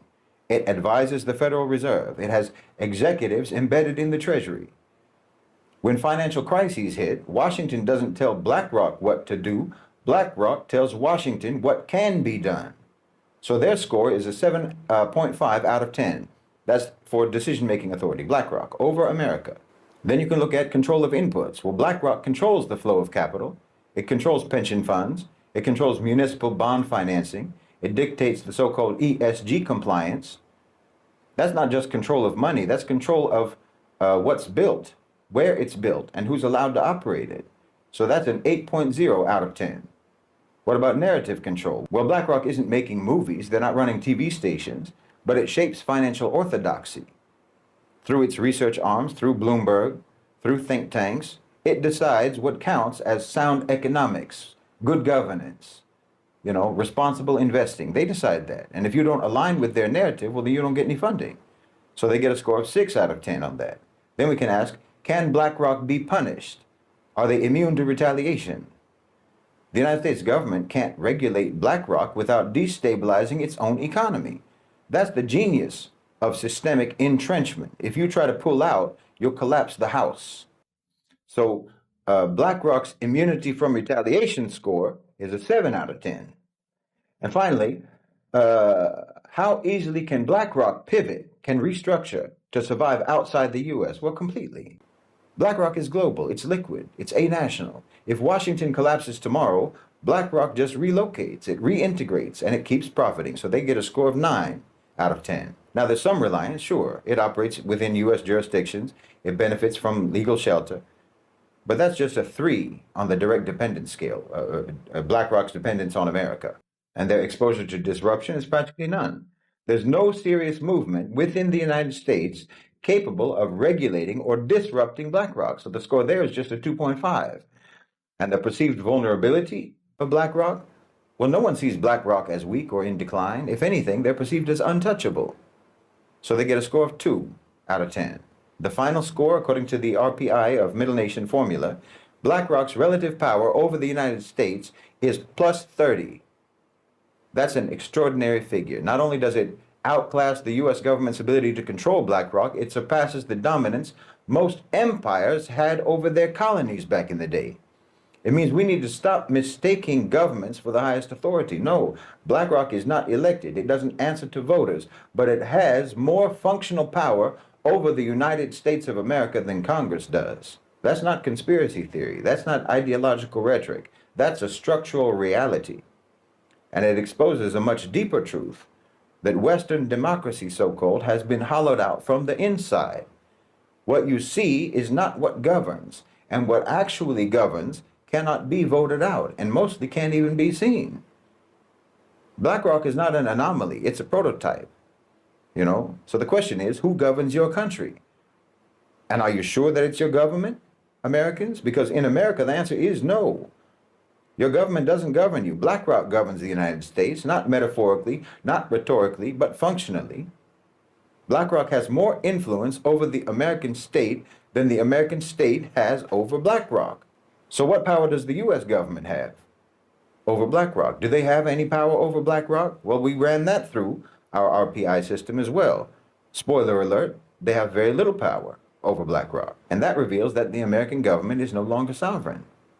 Because really, can the American government tell BlackRock what to do? Well, technically, yes, but practically no, functionally no. They could pass regulations, they could threaten antitrust action, but in reality, they don't and they won't. And if they tried, they'd pay the price. BlackRock has lawyers, they have lobbyists, they have leverage in every relevant agency. So relative to BlackRock, we gave the U.S. a 3 out of 10 in decision authority over BlackRock. That's the level of a weak junior partner in a business deal. If the U.S. clamps down, BlackRock just pivots offshore, restructures its portfolios, keeps operating globally. So that's a 2.5 out of 10 in terms of control over inputs. So what about narrative control?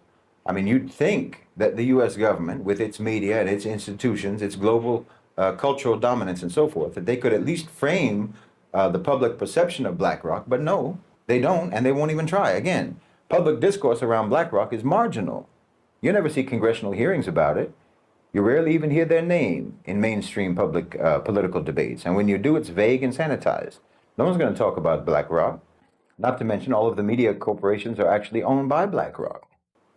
So the U.S. government versus BlackRock in terms of narrative control gets a 3.5. Now we ask, what happens if the U.S. Tries to confront BlackRock?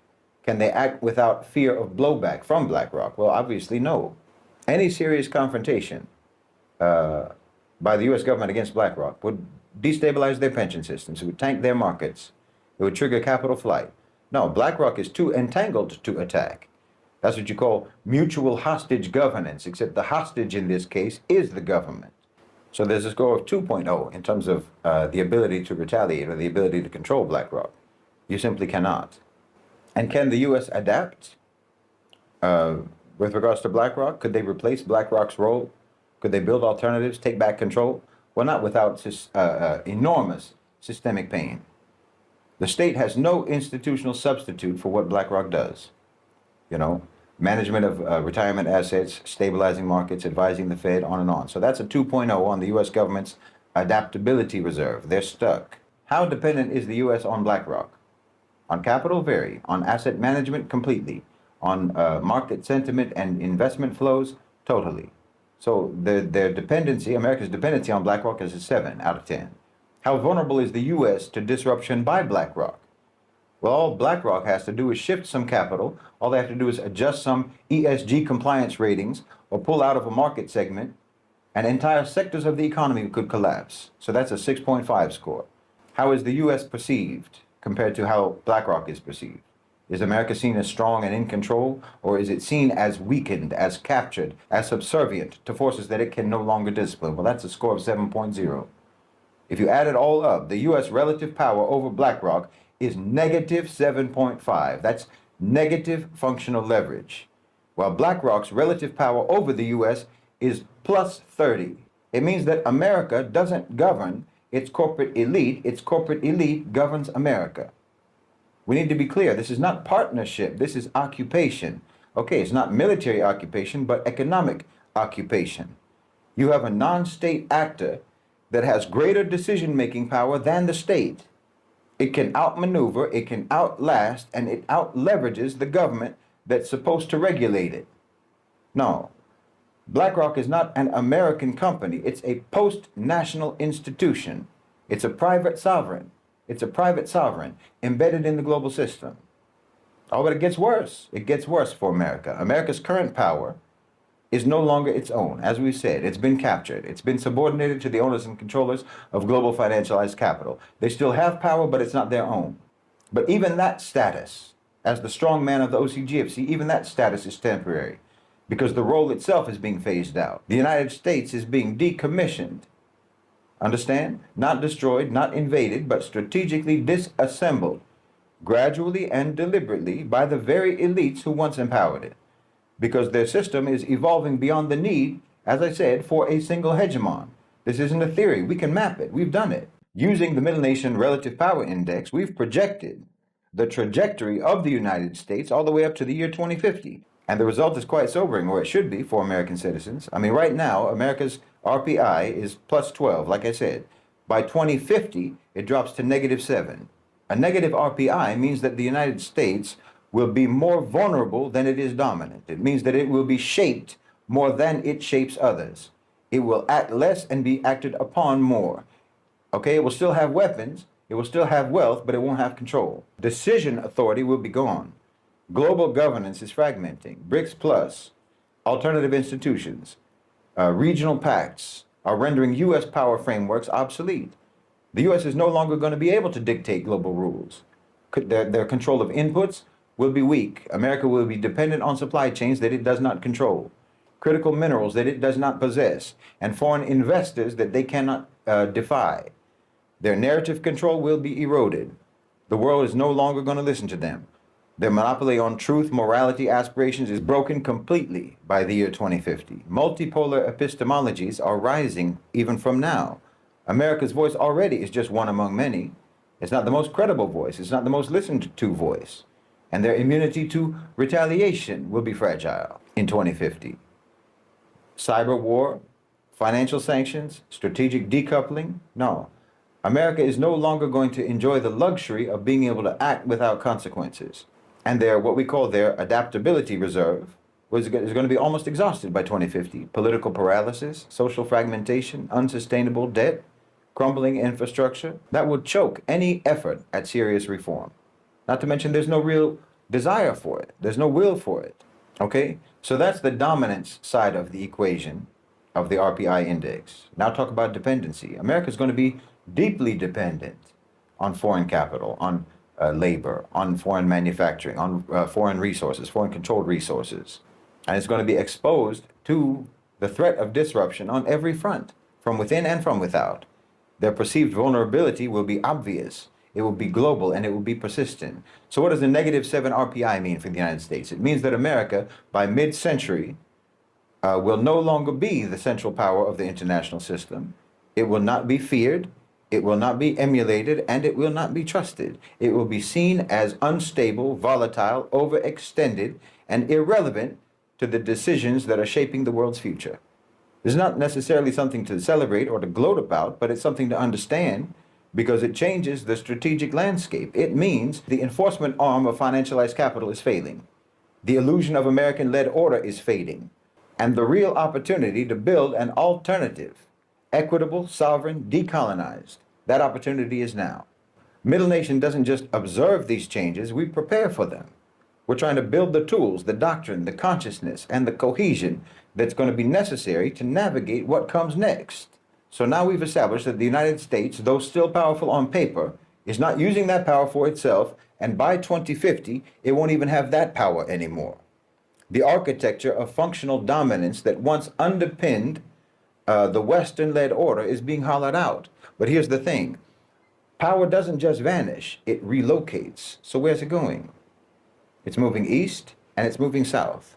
It's moving into the hands of a coalition that was once peripheral, fragmented, and marginalized. But today, they're consolidating, they're coordinating, and they're rising. And of course, I'm talking about BRICS.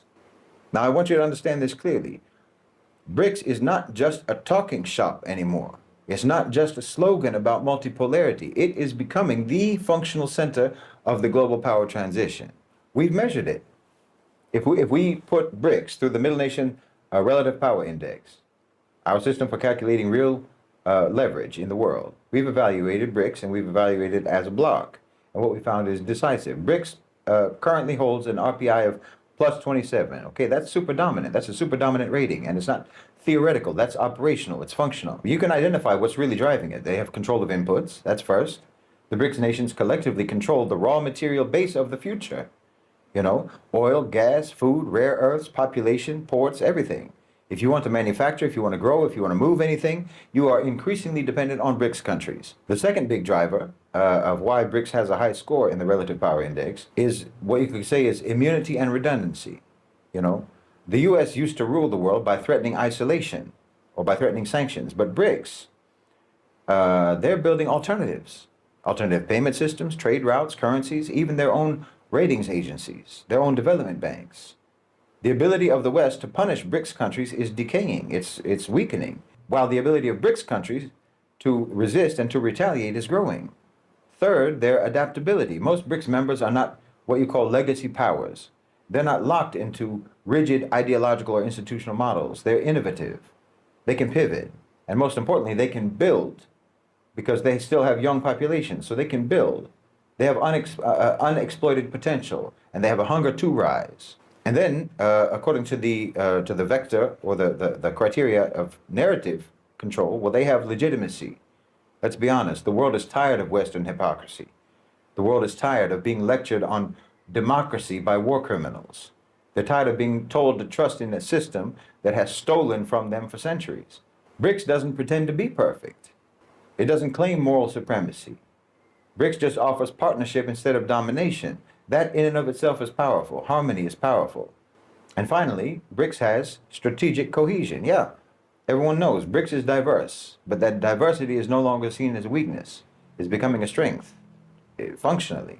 Different civilizations, different systems, different strengths, coordinated through trade, through diplomacy, and through mutual interest. Okay, that's not a traditional empire. That's a decentralized network of sovereignty, collective sovereignty. So let me put it plainly. As the US RPI drops into negative territory, BRICS Plus is ascending into historic dominance over the next 25 years. The future of functional power will not be American. It will not be European. It will not be Western. It will be multipolar, decentralized, and led by the global South. This isn't the end of world order. It's the end of their world order. And at Middle Nation, we're not trying to stand by the sidelines. We're trying to prepare people to lead in what comes next as civilizational actors with clarity, with direction, and with sovereignty. And what comes next is the end of American functional dominance. Okay, the empire is still standing, but the lights are off. And those who understand that now are going to be the ones who shape what rises after that falls. We've talked about the collapse of American power. We've seen that the US, the United States, by 2050, is no longer going to be the axis of the international system. Not just because it declined, but because something else rose. Relative power. Something decentralized rose, diverse, aligned with the reality of a post-Western world. BRICS, the collective sovereignty of the Muslim world, so on and so on. So now let's talk about where they're heading. By 2050, BRICS will hold an RPI of plus 38. Let me say that again, plus 38. It means that by mid-century, BRICS will not simply be an alternative to Western power. It will be the gravitational center of global power. This is not projection by fantasy. This is based on measurable dynamics. The decision authority by 2050, BRICS is going to be making the rules, not asking to be included, not submitting proposals. They're going to be writing the frameworks of trade, the frameworks of conflict resolution for cross-border digital systems, for economic development. They're going to write the rules. The G7 won't be setting the global agenda anymore. The world is going to look to Johannesburg, to Riyadh, to Delhi, to Shanghai. In terms of control of inputs, well, obviously, it's total. BRICS will dominate the energy market, whether that's fossil fuels or renewable energy. It's going to control the agricultural belts that feed the world, the rare earths, the shipping corridors, the industrial manufacturing, the ports. All of this is concentrated within the BRICS bloc. If you want to move, if you want to build, if you want to power anything in 2050, BRICS is going to be at the center of that process. And in terms of narrative control, okay, the West's monopoly is over. The West lost the microphone. By 2050, they lost the microphone. By 2050, you'll have media networks, you'll have academic institutions, you'll have AI systems within BRICS that are shaping public consciousness. They won't be parroting Western dogma either. They'll be articulating indigenous, Islamic, African, and Asian frameworks, and Latin American frameworks. And in terms of their immunity to retaliation, well, by then, Western sanctions will be irrelevant. They'll have their own payment system. They'll have their own payment networks, their own currencies, their own capital markets. Well, they'll be sanction-proof by 2050. No one is going to be able to threaten them. No one's going to be able to threaten BRICS, not without serious cost. And their adaptability, obviously, they're young, fast-moving, future-oriented. They're going to be flexible where the West is brittle. They're going to be responsive where the West is paralyzed. They're going to be forward-looking while the West is trying to relive its past. And here's the important part. They're not going to be dependent on the West. They won't depend on the West. Their supply chains, internal. Their markets, internal. Their technologies, independent and internally created. Their ideology, authentic. Their moral legitimacy rising. By 2050, BRICS won't be asking to join the table. They will be the table. They won't seek validation from Western powers. They will be the ones to provide validation or to withhold it. And obviously, this isn't going to be some new unipolarity. It won't be imperialism under a new name. We're talking about collective sovereignty. It will be a civilizational bloc, a post-colonial, post-Western consortium of power, where values are not dictated by some decaying, out-of-touch, deceitful elite. and where their strength isn't going to be measured by missiles, but how many people want to stand with them, by how many people support them. So the West collapses inward and BRICS expands outward. But what we're trying to do with Middle Nation is to prepare, like I say, to prepare our people to thrive, not by begging for inclusion, but by building where the future actually is. This is the global realignment. And we're not just observers, we are participants. So, okay, I talked about the power of BlackRock. Well, how much power does BRICS have over BlackRock or vice versa? The answer is BRICS power is growing and it's real. I mean, let's be clear. Obviously, BRICS doesn't regulate BlackRock. They don't license it. They don't police it. They can't do that in any meaningful way. But here's what BRICS does control. The food that BlackRock invests in, the energy that BlackRock invests in and depends on, the minerals, the markets, the labor, the infrastructure that BlackRock needs in order to remain profitable. That's what we call control of inputs. And BRICS score is a 7.5 out of 10. That's a powerful position. Because you don't need to control the firm itself if you control what the firm needs to function. You understand me? The Global South's economic immunity is increasing. In the past, Global South economies were like sitting ducks. You know, Western capital could enter and exit at will and cause chaos with no consequences for them. If you didn't play by the rules of the asset managers, you could get punished. But that's changing. BRICS plus economies are building immunity to retaliation. They're creating alternatives to SWIFT. You know, they're trying to find ways to bypass the dollar.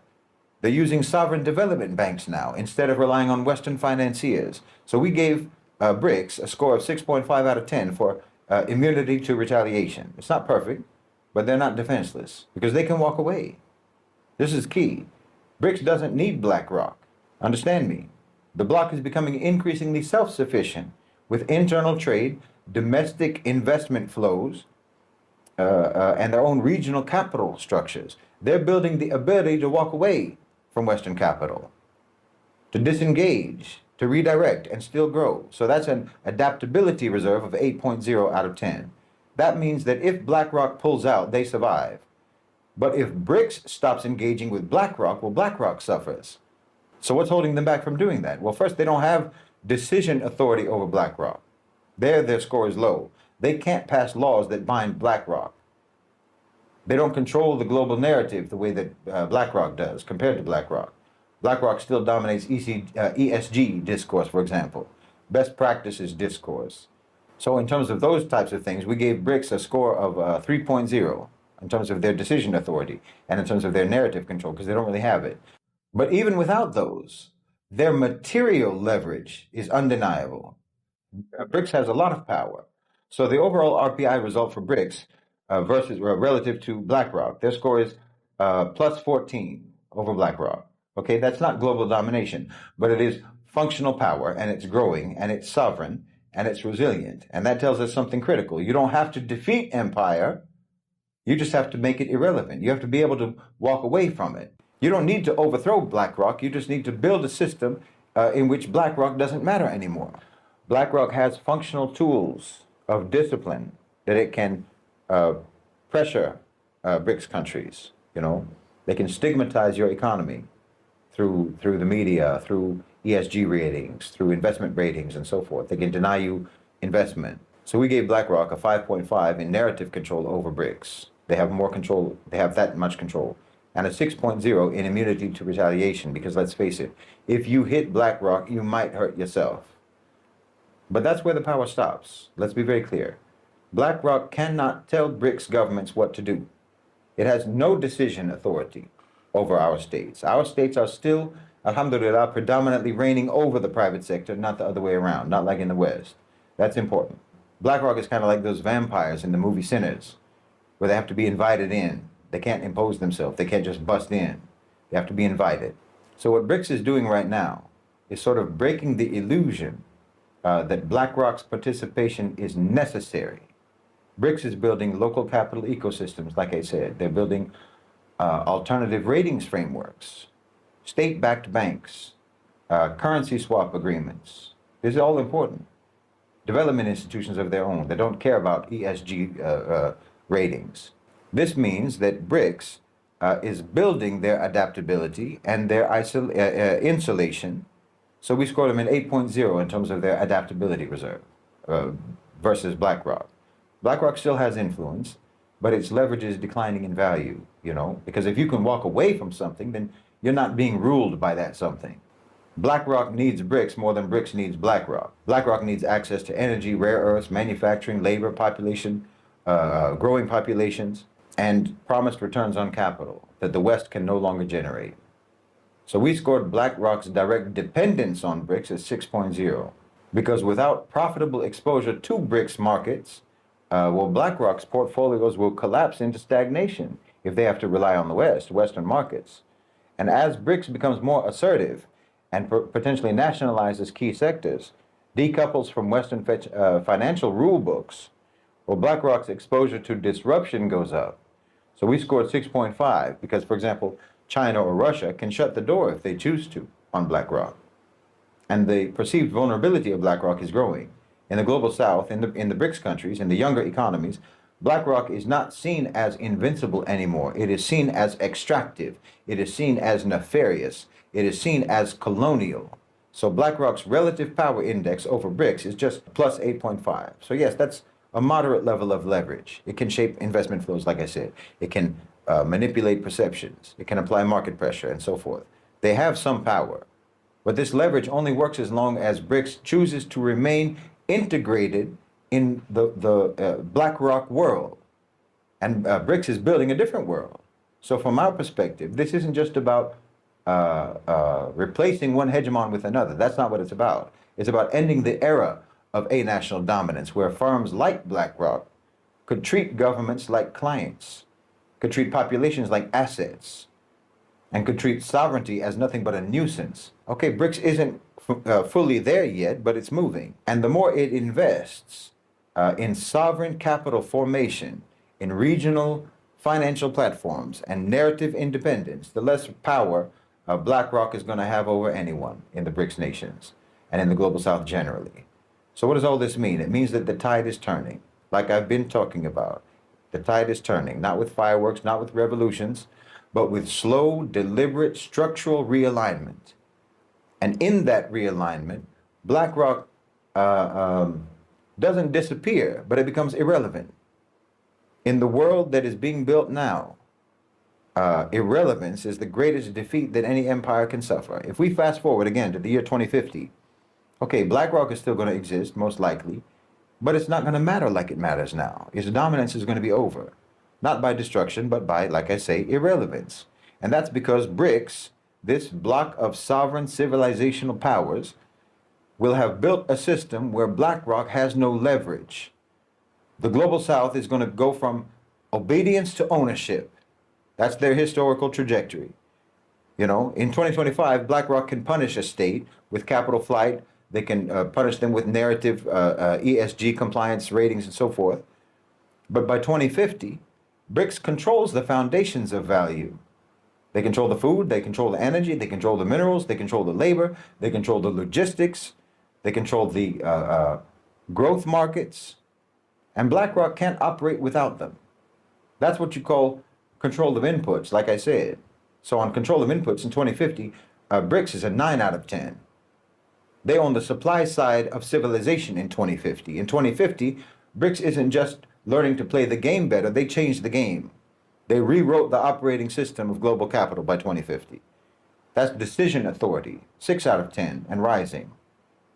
Narrative control, by 2050, the global south no longer asks about ESG scores. They no longer ask for BlackRock's opinion on anything at all.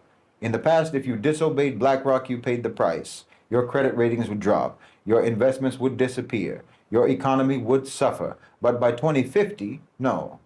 BRICS is going to be immune. They don't need BlackRock's money. They won't need it.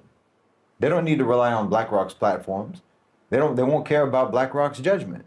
That's immunity to retaliation. That's an 8.0 out of 10.